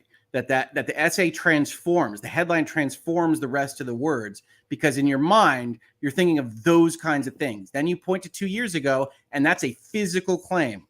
That's the TRO. So you've got the headline and the TRO, and that tells that. And they did that a bit, but that they aren't positive they're going to get that headline in. So it was a little hedged. Darius Smith says, mistake, James from Corn and Popcorn Planet YouTube. What do you mean by mistake? Was that a mistaken rumor? Or... I think someone said that's where the rumor that came from about the crying. Okay. But I don't know. Because Lori Lanny says James from Court was there and tried to reassure her. Sure. That makes me sad. Okay. Oh, true. Okay. So James from Court on Tug YouTube, he comforted her. Yeah. That's yeah. Okay. For sure. Yeah, that's really unfortunate. Sarah Lou says new poll option. Haven't seen it. Check. Yes. I think that came in after I changed the poll to add that, because I didn't realize that quite a few people had. Anya B says, any chances you will finally read my super chat? If I was AH, yes, here's the chance right here, 100%. If I was AH, I would give up, say sorry, and admit to everything. Person must know when to give up. That's the only thing that can save her face. Hi from Dublin, Ireland, Europe. Hi, Hi, Anya. Ireland. Thank you so much for joining us and for the super chat. Yeah, it's hard. And if you've been standing by a particular line and yet that has become sort of this underpinning for so much of your career, I can see why that would be particularly difficult to get over for any human being to come forward and say, like we can say, yes, that would be great if she did. However, to expect someone to apologize, that's a really big thing for somebody to do. Like that would take a lot of courage and a lot of courage to go through. So especially like after so many years of having this allegation or these allegations, these claims that she's been putting forward. So, but hopefully I do hope that she can get the help that I feel like she maybe needs. So, P says, watch Girl on the Train next. Gaslighting. I've heard that this is also, I've also not watched this movie. So I'm willing to watch it if it's another one, if there's any legal elements to it also. I've heard that it's not as good as Gone Girl though. It's not as well made. There's no question there. But yeah, I remember thinking it's okay. Okay. Detective Seeds says, you guys look rested. Have a great weekend. And hi, chat. Hey, Detective Seeds. Thanks for coming back. Yes. I've finally gotten, I think a flight sleep. Something close to full sleep. Yeah. Something that felt full. Yeah. Like I could see, I felt like I could see a bit more clearly. So yeah. Let's see here. Rachel Sapien says, if you can't afford a lawyer, how do you get one? So in this kind of a case in Gone Girl, so if he was not able to afford a lawyer, he would get what is called a public defender. Those are for people who qualify under certain circumstances, and they are usually indigent, meaning that they can't afford their own attorney. So that gets paid for by the state. And there are many good lawyers that work in a public defender's office. Papa Hogue. If you've seen Papa Hogue's chats, come on. Papa Hogue was a public defender for a while in his early career. Nice. Yep. My first summer of law school, I interned at the public defender's office in Orange County. And I remember I was assigned to one of the attorneys who he was on the murder panel, and he ended up like actually finding a massive like corruption scandal. This was like not long after I interned there, and I was like, wow, I had no idea about any of that, but that's okay. Good for you.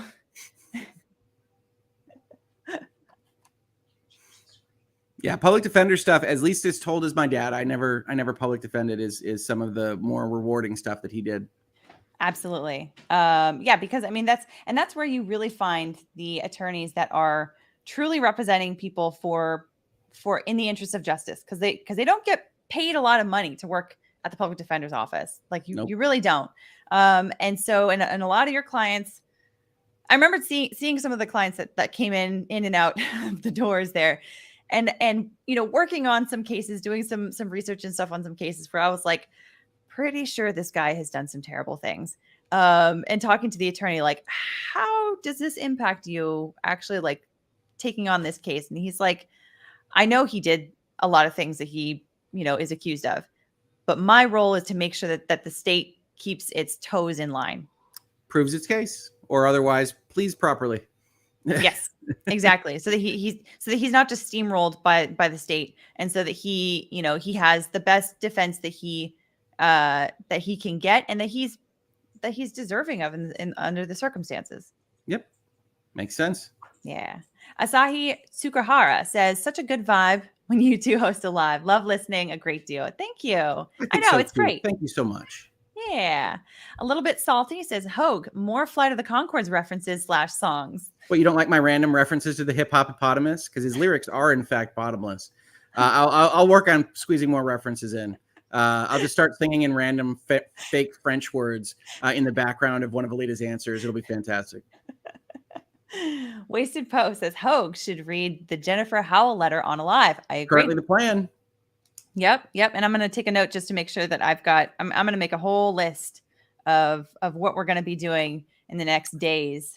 I think that's the plan. Yeah, definitely. I'm working on my eyebrows. I'm expecting to need my eyebrows for whatever's in that letter. Exactly.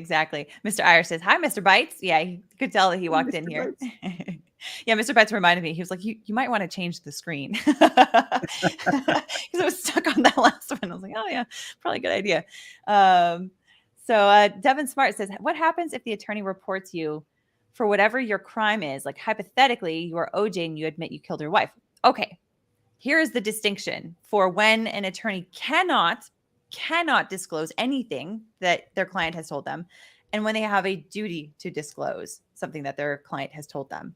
So, and it all has to do with timing. If it's in the past, it's something that they have done. Zilch, no way.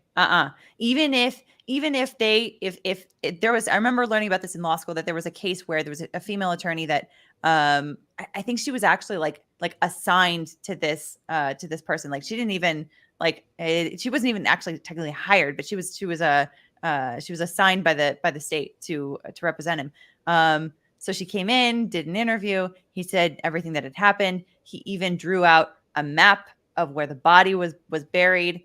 And so she got so much pressure from everyone around her to disclose that map, because they were like, we need to find the body. And she couldn't, because that was all within the attorney-client privilege. And I remember the lesson from my professor was, that was exactly the right call. It was the hardest thing. She was getting so much pressure from everyone, including like local bar associations, and like saying like this is what you needed. I think it was also local bar associations. That might be me misremembering, but like she was getting immense pressure from everyone around her, the public, the media, and so she was like, I can't do it. I can't do it. Like it is impossible. This is a disclosure that was made to me by the client. It was communicated to me. I cannot waive that. Only he can waive that. So that is it. But the other side is, if the client comes to the attorney and says, I am going to do all of these things, the attorney has a duty to disclose that. Sure, we can't just let people get killed on the streets, generally speaking. Yes, exactly. And then there's other stuff too. Like you can pierce it, like, using an attorney to basically commit all kinds of terrible acts like fraud and all that kind of stuff, and like hiding all that information under the attorney-client privilege by having an attorney present or that kind of thing. So yeah. Righty. Ian So Forth, thank you for this very generous super chat. It said, I actually meant to drop this the other day on a live stream, but I'll leave it here instead. Thank you. That is really kind of you. I appreciate that. Is this still live? We're still live. Yeah, thank you so much. We are, absolutely. Manny Fabani says, touch my camera through the fence. I've heard of this meme. Around YouTube before. Brick Cormer says, Hogue, so she had a plan B. Is that what you're saying? AH had a plan B, but in AH's case, plan B was just keep accusing of more crazy stories, which is pretty weak. So to me, plan B concept sounds like you have it at the same time that you have plan A as a conditional. What I think is so terrifying about Amy and Gone Girl is that she appears to say, damn, I've lost all my assets, and be able to imagine how to navigate this on the fly. That's where you start saying, well, that person's a genius. And if you use genius for evil, really bad things happen on a societal level. Mm-hmm. Exactly. Dan96 says, get a doctor to find a way to say he did it. That's, battle of the experts. People have watched some stuff in trial. Yep. Eleanor Aquitaine says, read the female brain. Women are much more suspicious and can see through other women, and a phony when men can't because of the structures of our brains. That's interesting. I'm going to write that down. The female brain. I wonder when that was written and who wrote it. I do wonder when it's written. That is true. It's a mysterious thing. It's pretty bold to go out with that as a title of your book, honestly. Yeah, it really is. I mean, well, and especially in today's day and age where gender identity is such a topic too. So, brain structure and all that kind of stuff is very interesting to add into that. But yeah, I mean, I'll definitely check it out. I love learning about the brain and like, why do we do what we do? This is like one of my favorite questions of life. Demonstratively says, it is time, the hashtag Me Too movement. I appreciate that. I do. Dealy Moo says, yikes, all on bikes. Reese Witherspoon fought hard to get this movie made, and then they told her she wouldn't play the part. I believe she produced it. Ooh. Did she want it? I mean, like, I guess that's part of the question. Reese Witherspoon, I could see working on this. She's kind of got that can be happy, can be mean quality about her. We see that on the have Apple you seen morning her show. I was gonna say, have you seen the morning show? I have seen the morning show. I had Apple TV for like the year they gave it for free if you had an Apple thing, and then I didn't renew it. Okay. But I'll probably check back in on Apple shows at some point for a month or two. Yes, yeah, that, and I know we were talking about this before, but For All Mankind, that's another one. You did mention that to me as one I had to check out, so it is on my list. Yes. Yeah, that would be interesting. I'm like trying to picture Reese Witherspoon in Rosamund Pike's position, but I feel like she could do it. She could totally pull it off. I think she could. It wouldn't Yeah. be nearly as icy, I don't think, but it would still work. Yeah. Okay. Just managing some things in the background here. Sure. Just We're wanna make always sure. working on things in the background here, folks. Of course. Takes a lot of button presses to make all this happen. A lot of buttons. LB says KFC outside USA equals delicious. KFC in USA equals EU. I've got to say, I've kind of liked the KFC that I have here. It's there's not too many options where I'm at for American type food. Not that I always want to have that, because I like having diverse tastes and whatnot too. So, but it's every once in a while, it's kind of nice to have. But I think ever since Miss Heard dressed up as Colonel Sanders on like one of the last days, that kind of became a little bit of a meme in the Bites household. So, alrighty, next one. Rick Cormier says, Hogue, what is worse, living with the shame of the media or sleeping in a house with a woman that put you through hell and murdered someone in cold blood? I will take the media. I think you are vastly underestimating, Britt, it's not the media. It's the cultural control of what your life will be if you leave this woman in that context, in terms of shunned at every corner, in every aspect of life, in your job, on social and the internet, in the media and elsewise. You would be public enemy number one and the most evil man on the planet Earth. So yes, maybe you take that because you're otherwise terrified of the woman lying next to you. But at bare minimum, you have to acknowledge that the ending of Gone Girl is a vicious trap that Ben Affleck has found himself in. It's so sinister. So sinister to take something that is as joyous and exciting as starting a family to like turn that into something so evil. Oh God. It's horrible. It's horrible. Jim Kinsel says also a lot of parallels between Affleck's character and Scott Peterson. Curious to hear y'all's thoughts on that case sometime. I'd have to look into it more. Like, I know enough to just know like the media coverage of it, right? So it would require a deeper dive from me. Yeah. Okay. And so we're gonna do a last call on super chats here. Okay. We want to keep it to about 2 hours, so we don't go on for forever. So I'm gonna give a 5-minute warning now. Rick, if we get to 5 minutes and I'm still talking and I haven't said something about it, let me know. Remind me. No problem. So yeah, because we do have quite a few here. I'm very it's always very fun grateful to talk with everybody. Of course. Ian Kinsel says also a lot of parallels. Yeah. So that the Scott Peterson case, that's an interesting one that's been brought up recently again too, right? Like I thought I remembered seeing it in headlines, like recently that he was getting like a new trial or something.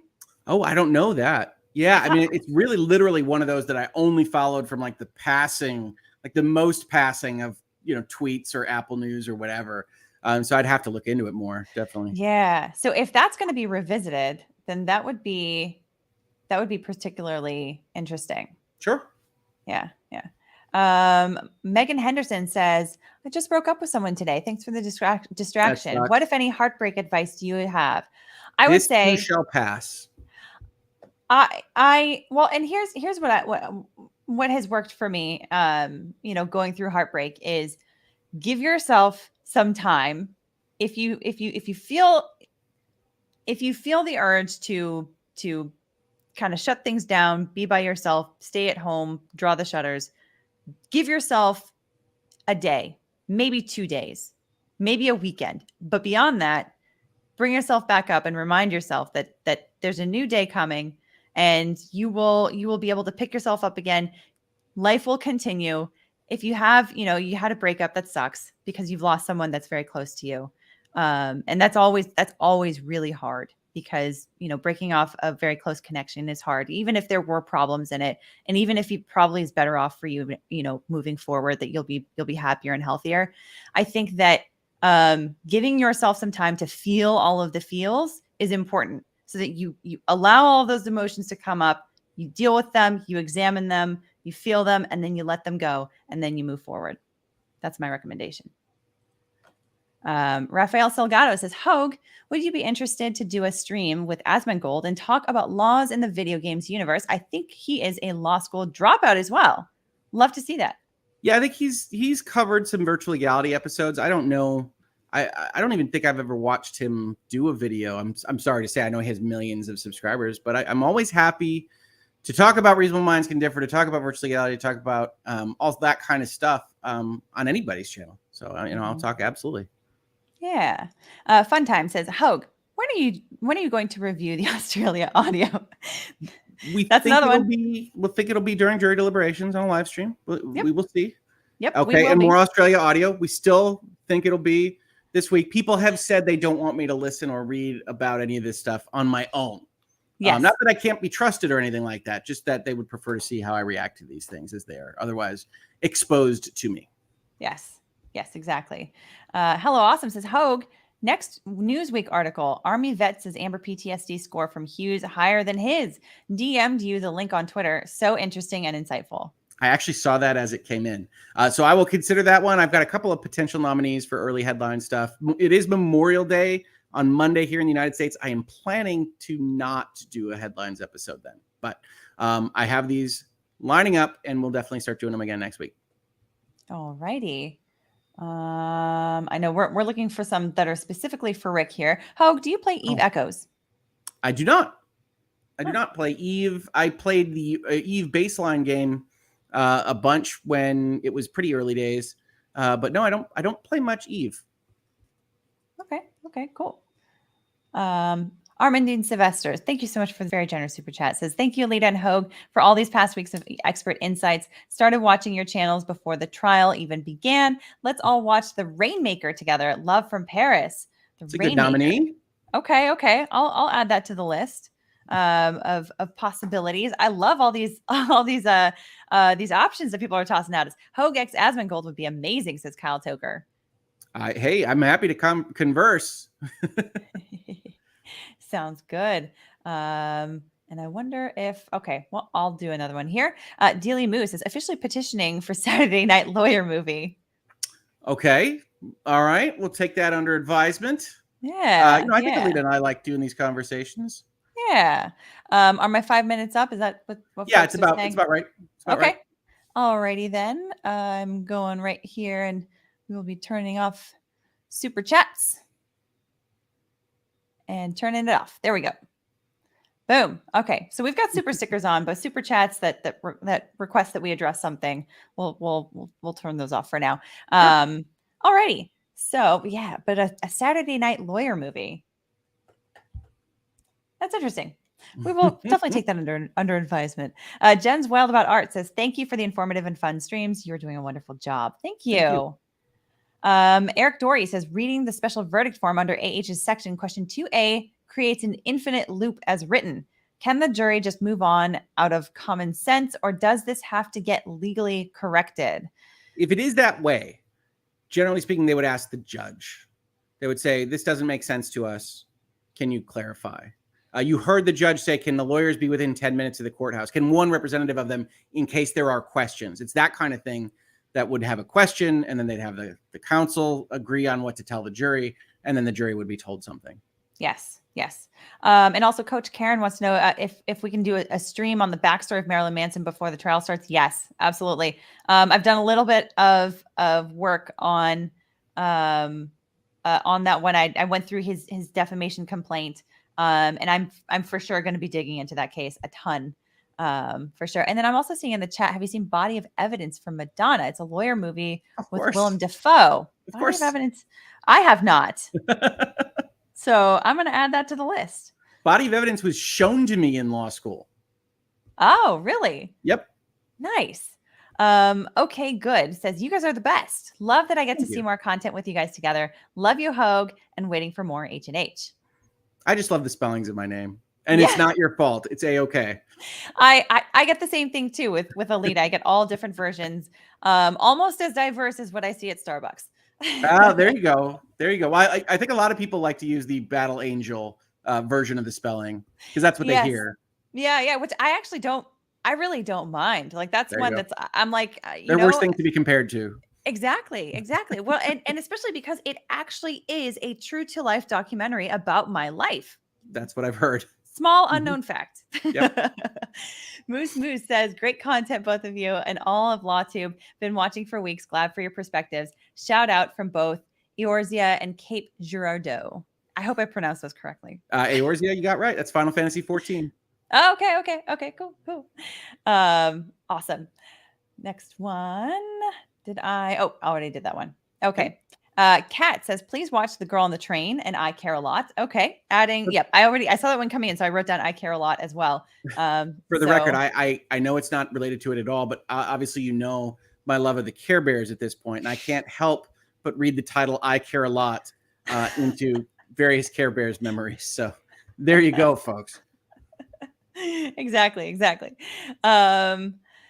Paul too says, next time you should poll the viewers and participants from the beginning to end of the trial to see how the support from each side ebb and flows throughout the trial. I like that idea. That's a fantastic idea. Yes. Next time we stream a trial, we're going to do that. We'll do like a daily poll and like leave it up for like 30 minutes after the day's testimony or something to say like, who do you like right now, based on what you have seen so far, who do you think should win? Because that would be a very interesting dynamic to watch. Yeah. Britt Cormier, thank you so much for this very generous super chat. It says lots of people do not get comeuppance. Very true. That the world, it is not fair or balanced. Only idealistic people think all are punished for bad deeds. While I believe we are all humans and deserve respect, I know not all pay for their actions. But Britt, that doesn't make it any less horrifying when Amy and Ben are lying next to each other at the end of the movie. I get what you are saying, and I'm not so naive as to believe all the bad people pay for their bad deeds. Yeah. But Gone Girl is chilling. You're going to feel gross. It's my guarantee. Yes. Oh, yeah. Darius May says, great film, but I voted I didn't like it because awful to me to watch manipulation. Also, I can hear that. If you do live fundraiser, donate to Art of Elysium, Howell's last Insta. Okay, that's an idea. Is that Instagram? Okay. Yes. Okay. I will take that into consideration. I really liked the idea. We've been talking about doing one for the Children's Hospital of Los Angeles. We've been talking about it for a while now, actually, Rick and I. So we've got something in the works. Definitely want to do some kind of a charity stream for sure. But yes, yeah, that's an idea that I will definitely take into account. Tiffany says you should watch A Simple Favor next. Oh, that's an interesting, like that's another like similar kind of Gone Girl vibe, if I remember correctly. Isn't that with Blake Lively? I swear I don't know this movie. I'm sorry. I think it is. So folks can tell us in the chat with the 10-second delay. We're gonna have to get some business law in here, folks. Corporate takeovers, transactions. We're gonna mix it up. Oh yeah, people saying yes. Okay, so it was with Blake Lively. Okay. Joy Stouffer says, so I know the thing about Pam has been brought up. It was aired on NBC, Peacock streaming, but it was very close to the actual case. 6 episodes. I'd love to hear everyone's take. I have enjoyed joining you for weeks. Okay. That was interesting. Do that episode by episode. I swear I saw that screen on Hulu, but maybe I'm mistaken. There's so many streaming services now. Yeah. Yeah. Wanda says, love your coverage. Thanks for all you do. Keep shining. Thank you. Keep shining. Yeah. That's another Bridesmaids reference. Mm-hmm. Keep shining, or shine and keep something. Na na na na na na na na. Anyway, I totally ruined it, but that's fine. For sure. Demonstratively says, if Johnny doesn't win, chaos in the streets. I hope not. Honestly, this is the process. Yes, I sincerely hope not.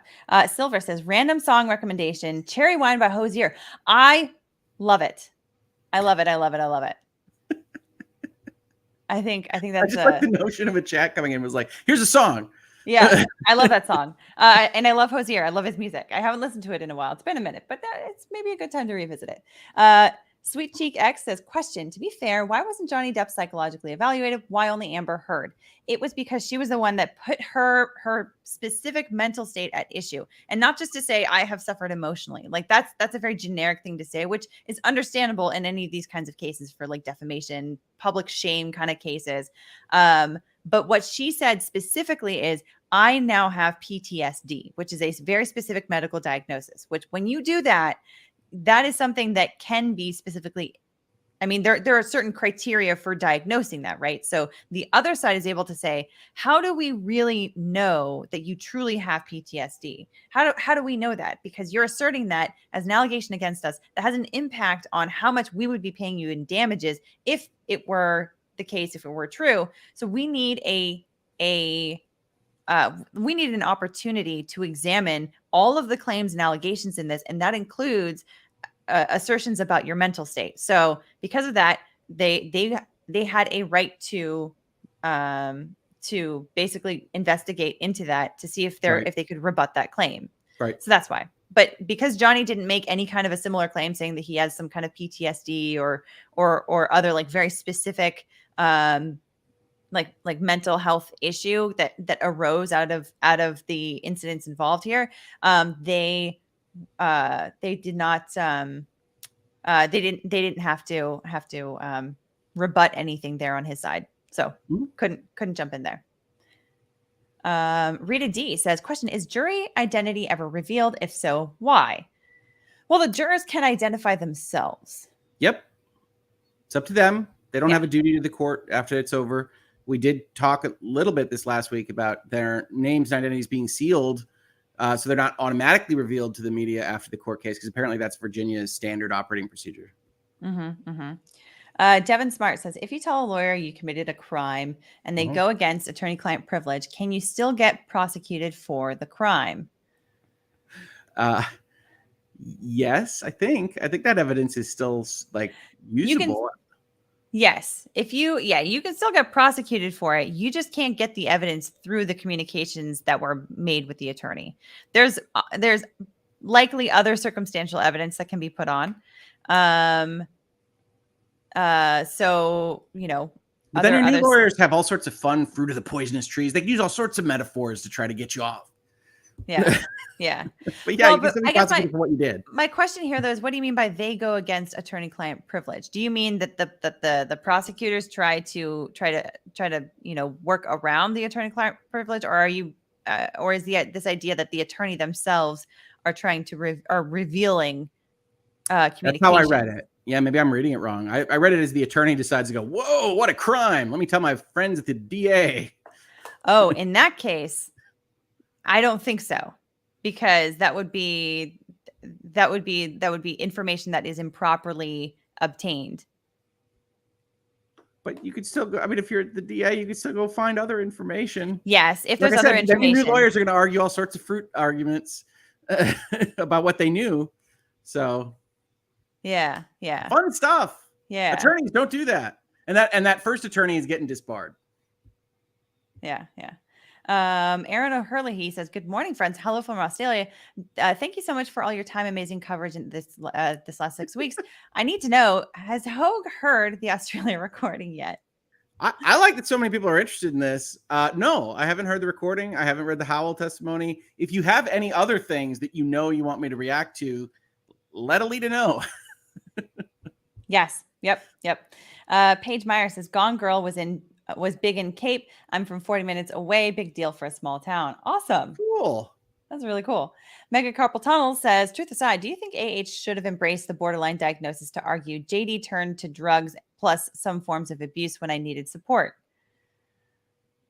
I mean, I think she has a stronger argument if she embraces some of those diagnoses and then essentially advocates for believing in what she wrote in the Washington Post.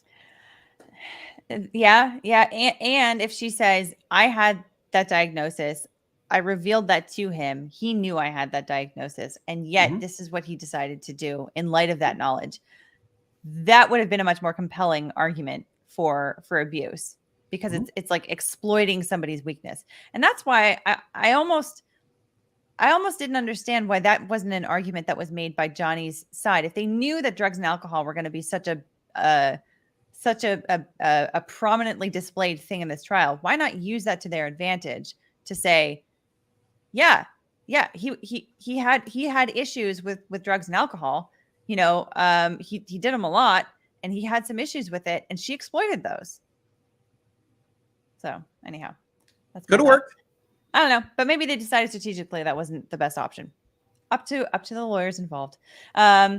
G No Spam says, or 2G No Spam. Okay, anyway, 2G No Spam says, did you catch where Elaine called JD Mr. Turd? I did not. I think she definitely called him Mr. Heard once, which I think is what this is referring to. So she definitely did that once. Okay. She's got an issue with names. I mean, everybody has some kind of issue, but she definitely has an issue with names. She called Hughes Curry again. She called Amber Laura Heard. She called her Laura Amber Heard. And I think it was like multiple times too when she called her in the morning. I don't know. The whole Amica cream thing. Yeah, she mispronounces things quite a bit, which, yeah. A lot of memes coming out of that. Shannon says, you should watch the docuseries Don't F with Cats with Luca Magnotta. His true story has freaky similarities to this movie and Amber Heard. Okay. I've heard that that's like a pretty, I've heard that that's a pretty gruesome, story. I also, being someone that also loves cats, if there is actually any sort of thing about harming cats, that also is, I don't know, for whatever reason, that's I don't like it. Penguin 322 says, is words at her DV if there were witnesses, including Whitney and Amber, who said she called him a C word, and other harsh words too. Couldn't that be a mutual communication they had? Words at her?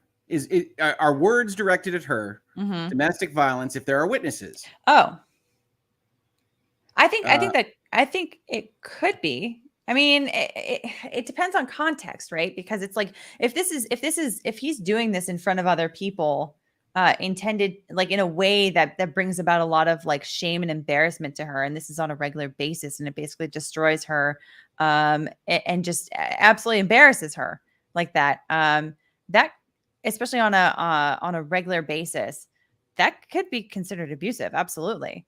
At the same time, if he does that in private on a regular basis, that could also be considered abusive. Same thing if it were in the reverse, if she was the one doing that to him. Yeah, I mean, it has to be evaluated facts and circumstances of each instance. So I don't know that it works fully as a hypothetical, but that's what the jury is going to be looking at for whatever time they spend looking at it. Yeah. And also the thing about the mutual communication that they had, I think that it's definitely a possibility that they had a particular way of talking to each other. Sometimes, couples will talk to each other in a way that is like if somebody were to walk in and be like, that's terribly offensive, but you understand that they intend humor out of it. So it's like if something could be taken way out of context, it could look like, oh my God, you are a terrible person and you are being horrible to your partner. It could look that way, but it's actually just a form of humor, and they both are laughing at it. That's also something that could play a role in these kinds of things. Whenever communications are examined after the fact, right? Joy Stouffer says, I think Kenny Rogers said it best. Know when to hold him, know when to fold him. It is great advice. Absolutely is. Gabby Kiss, welcome. Jess Michelle says, you guys are absolutely amazing. Been watching you guys nonstop. Hello from Vancouver, Canada. Hello. Love it.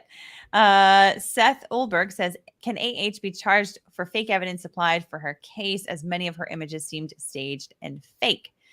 And they didn't really prove that. They mostly just muddied it for the jury, and justifiably so. So no.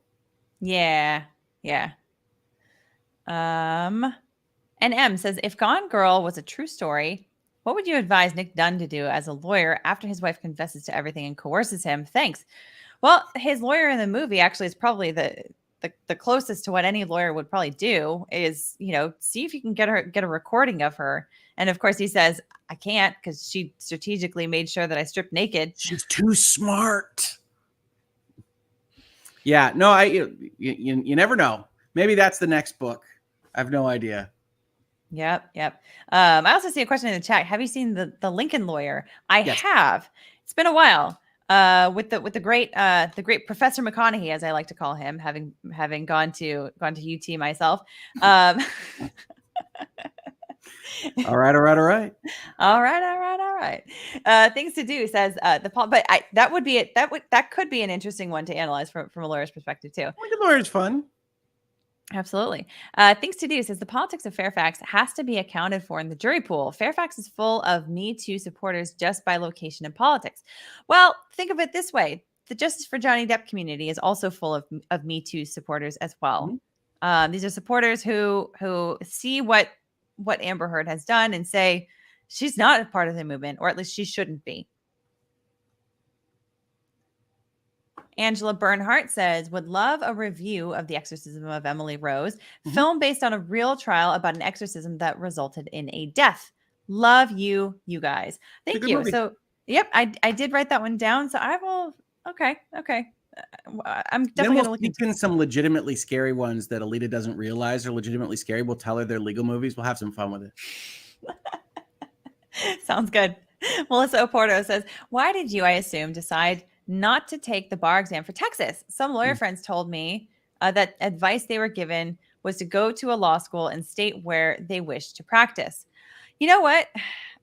When I decided to go to UT, one of the things that I was considering was I wanted something different, because I had always lived bi-coastal. And so I wanted a different kind of experience. And I knew that Texas was a good school. I knew that Austin was a great town. And so I figured, I was like, maybe I'll end up there. Maybe I won't. But it being a nationally recognized school, that's what I was going to say. It gave me that option to say, if I don't want to stay here, I know that I can go back to California, or I can go to the East Coast, or I can go pretty much wherever, and people will recognize the school that I came from. Yeah, I was gonna offer that. I say a lot of good things about Michigan because I'm Michigan arrogant, as they say. But Texas is a national school, so if you go to a tier 1 law school, the reason you do that is so that you can go anywhere, basically, with that. But yeah, there's many good law schools that might be better for the specific location. Alita went to a fantastic one. It's just not Michigan, but she can't be blamed for that. Exactly. And I see this. I see right through you. Oh, hell yeah. This is what I'm talking about. If we could do Lincoln Lawyer, sure. But have you ever thought about the legal ramifications of someone teleporting 30 years forward into the future in a black hole? All right. So we can talk about those as well. And what kind of property rights he has. Was he declared dead? We don't know. So we've got a lot of cool movie things that we can do, and a lot of cool TV show things we can do. Yeah, I think never-ending possibilities. I think one of the other, well, it's not a movie, it's a TV show, but one of the other ones that I would really love to talk about is that Black Mirror episode where it's all about like uploading your consciousness to like a permanent server. I love that one. I do too. Yes, it's something like a California town. It sounds like a California town. I want to say Palo Alto. That's not right. It's San Junipero. Bam. Yes, that's right. That's right. Yes. San Junipero might be my favorite Black Mirror episode because it doesn't end horrifically. Yay. Yes. So we may actually need to talk about that one. I spent some time with you. Yeah. Let's do it. So, yeah. So when I was live streaming with Bree for a bit, boss attorney Bree, and somehow the conversation got into that, and I was like, yeah, that's such a good show, and I was like, oh, except like there's actually a lot of like legal stuff that like makes me think, and like, you know, so anyway, so I feel like that would be a good one. Alita and Rick go over Black Mirror, just not the pig one. No. I haven't seen every episode. I've only seen a handful of episodes from Black Mirror. We're not just doing some carefully selected ones. Patrick Bisson says, hi from Quebec. You guys have to make a tier list video to rank both team witnesses and lawyers.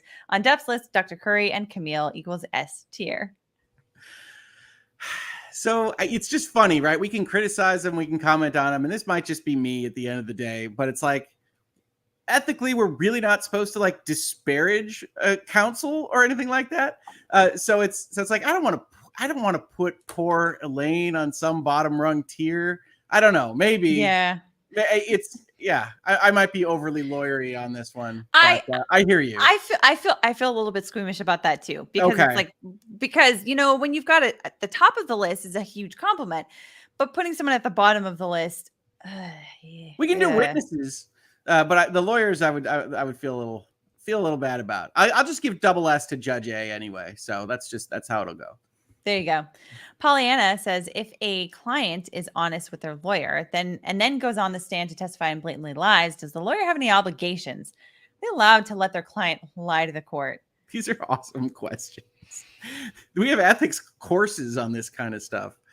God, I'd have to go look at my Michigan rules of civil practice. I need to revisit that too, because I know that you are not allowed to put a witness on the stand knowing that they are about to purge. Yes. Yeah, knowing that they are about to perjure themselves. What in God's name do you do when you think they're lying on the stand?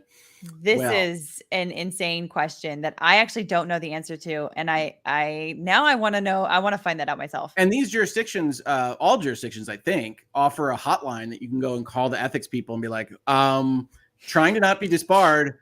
What do I do? And that's all anonymous. It's like, help. Yeah, see, that would be my first call on the first recess. Would be like, all right, I'm gonna go to the bathroom. Yes, I need to. I'll be right back. I'll be right back.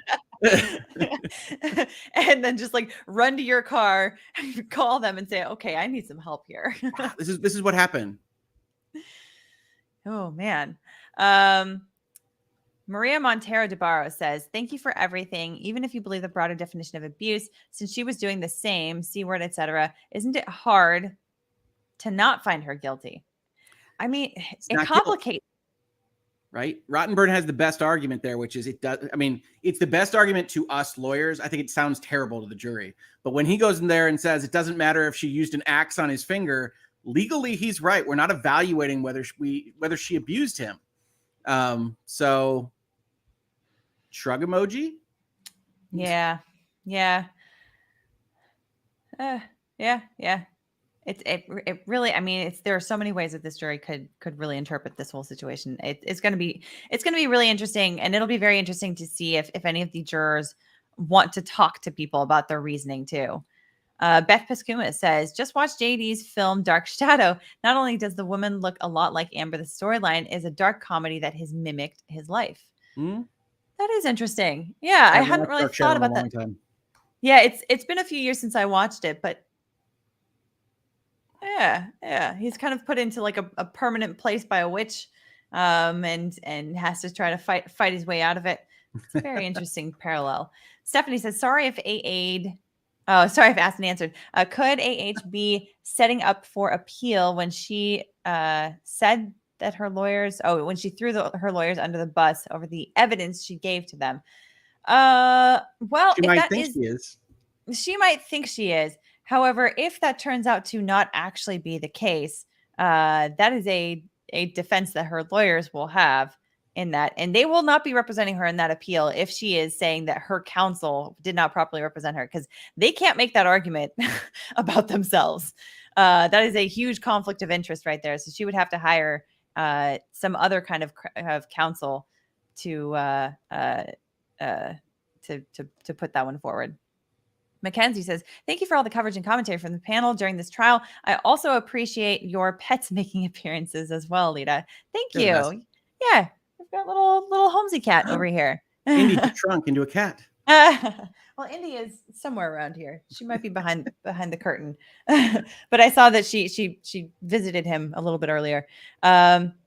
Nicholas Hartline says, if a client tells an attorney they did something and then the lawyer says they did not do this during closing arguments, what are the possible consequences, legal or moral? Oh, there's more facts and circumstances than you may realize there, right? Because oftentimes we're talking about technical legal things and the client might not even know if they meet all the elements of that kind of thing. I mean, you're talking about more specifically, we have a dead person and I hit the button. But there's a whole host of things that could be between that's a lie and you can't say it in court and not. And if there's anything we're good at as lawyers, it's technicalities. So yeah, it does depend. That's why you might hear, if you're ever watching like a Supreme Court justice, that I don't answer hypotheticals. It's because there's like 18 different answers to the question like this. yeah. Many of which are exactly what you're thinking when you ask it, which is that the lawyer has to kind of change their pace and can't do that. Yeah. Hey, Nurse Liz, why aren't we Hey. both sleeping? It's a little early for me. I can't speak to Alita. I don't sleep on a normal day-night schedule Alita doesn't these days sleep. anyway. You just No, finish not the quite. sentence that way. Yeah, exactly. Although I mean, I am getting sleep. It's just not in normal hours right now. Hence why I'm a little bit perkier today than I have been. But I would say the only thing that I would add to this is that in closing arguments, you can only argue facts that are in evidence. So if the client says that he or she didn't do something, but then somebody else testified that the client had done something, then the attorney can argue from the facts that are in evidence. But if those facts are not in evidence, you cannot say, for example, that Adam Waldman planted certain evidence out in You can't say social that? Are you media. positive? I think someone tried to say that recently in a closing argument. Someone tried to say that and then got objected to, and that But what if objection they- absolutely was sustained. What if they return and say, I'm not suggesting that the evidence says this. I'm just saying It's for my myself, opinion. that's what I think happened. Is that good enough to continue with your closing argument? Oh God, that was bad. Yeah, that was bad. Keep the hope says, question. I keep reading that Johnny and or Amber won't be at the reading of the verdict. What do you guys think? Also, will the verdict be on live TV? Thank you for everything you guys do. Yeah, I don't think that they're going to be there for it. I'm used to, when I see these televised ones, I'm used to seeing criminal cases where the defendant is always there. Yeah. But in a civil case, I guess they don't really have to be there. And in this particular case, I can understand where people have been examining every single micro expression in their faces and their hair and their clothing and everything. I would expect them that when they hear that kind of news, they do not want to be in the public, regardless of whether they won or lost. And then will the verdict be on live TV? I think so. I believe so.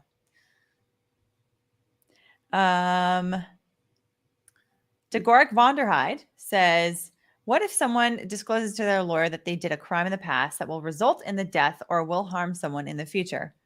I want you to know I originally read this chat as some kind of quantum leap time travel scenario. So that's where my head is right now.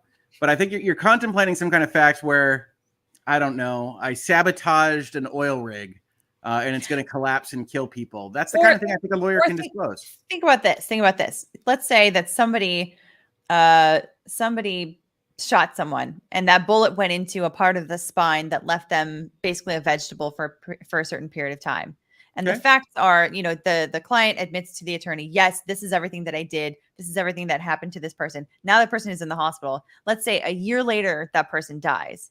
All of the things that the client told the attorney about the events that transpired before that person eventually died are still privileged. Sure. Regardless of what ends up happening, because oftentimes you have personal injury cases that turn into wrongful death cases because of that kind of long-term development.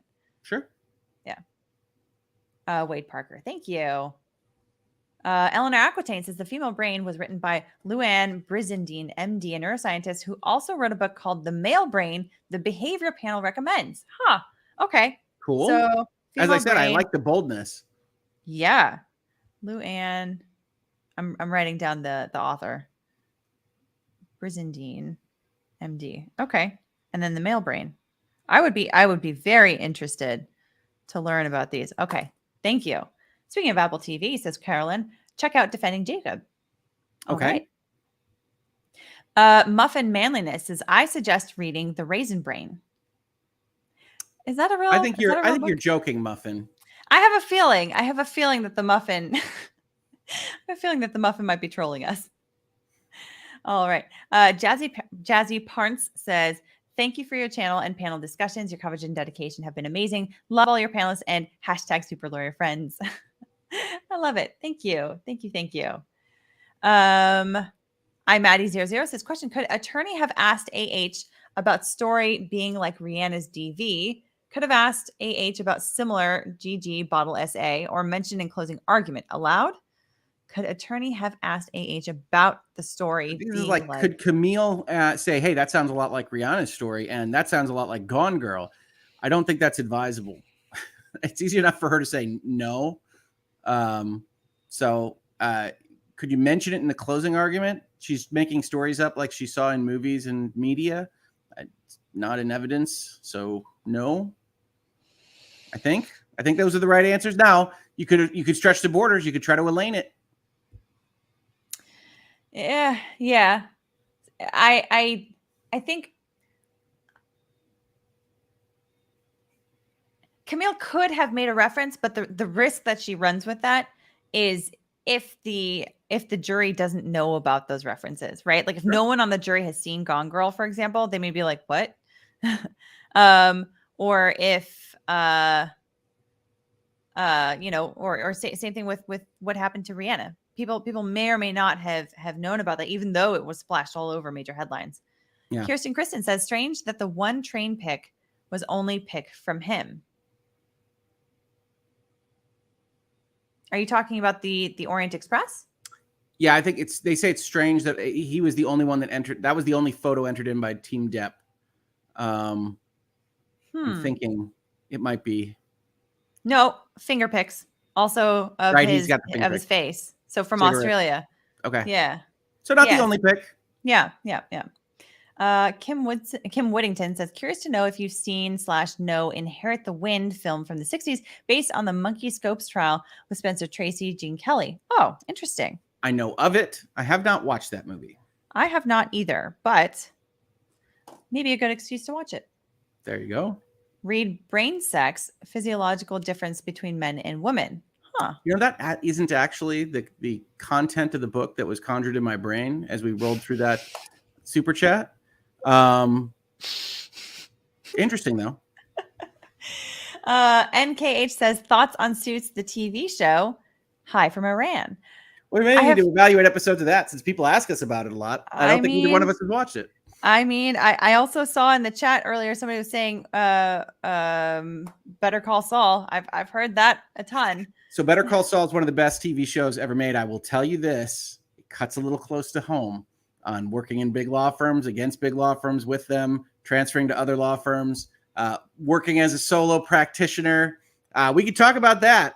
We can get me talking about all these various things. It does a lot right. The only major mistake it makes is the same as every legal show, which is that it effectively assumes that every lawyer does every law, which they don't. Yep. Makes perfect sense. And I thought there was something here. Oh, so Kirsten Kristen was saying, as far as the picture, the only picture from Johnny Depp, it was the only picture from the honeymoon. That is interesting. Because of the allegations that she makes about the strangling and like that kind of stuff. Interesting. Okay. Vilde Marie Fossum says, lawyer is Jack Sparrow right now. Uncanny. Oh my gosh. I bet I'm going to have to go and check that out because he did promise that if he got to 100K by the end of this trial, he would dress up as Jack Sparrow. Scallid says, I heard a rumor that AH's child is fathered by Elon and that they had a legal fight about AH's right to use their frozen embryos. I have heard the same rumor, and I know that that's another similarity that people have said to this case or to this movie.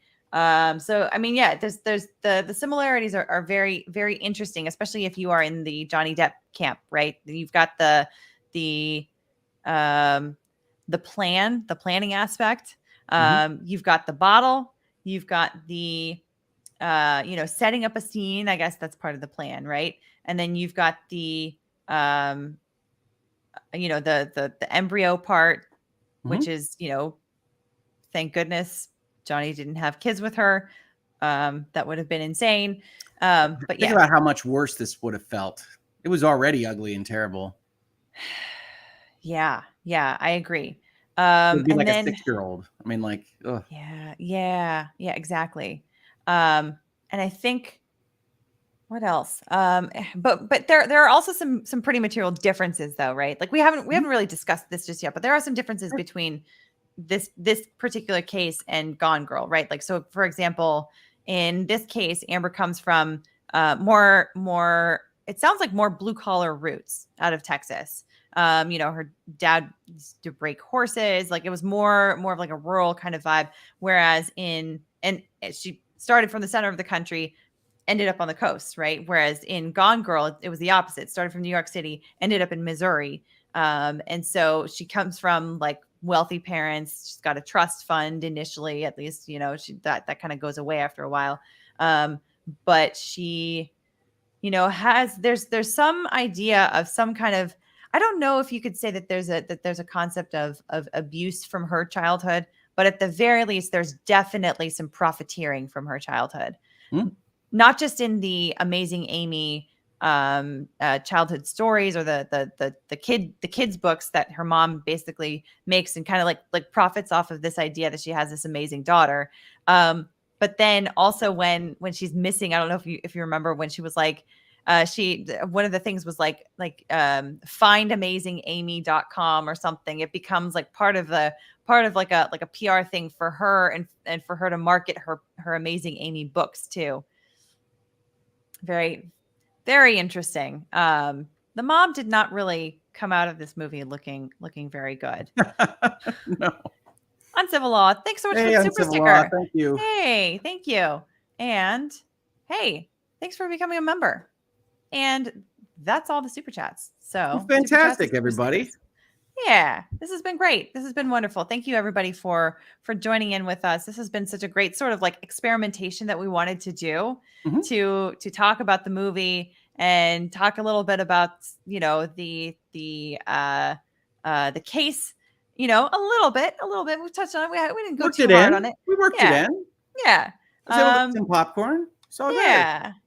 And I, if you guys did enjoy this, let us know in the, if you're catching this on the replay, let us know in the comments below. And yeah, more recommendations for more movies and stuff, because we've got a lot of really good recommendations so far. And I think maybe I'd like to do this again. This has been great. If we continue this, we're watching Measure of a Man. I mean, that's my promise. That might be one of the first ones then, because that is a big one on your list. It is. All righty. Okay. Well, for me, that'll about do it. Do you have any last words before we go, Rick? No, I think this stuff is fantastic. I love looking at the stories we tell or that are told to us through the lens of lawyers' eyes, because it's fun to look at things like that. So thank you for inviting me to this conversation, and I hope to have one again with you soon. Absolutely. Thanks, guys.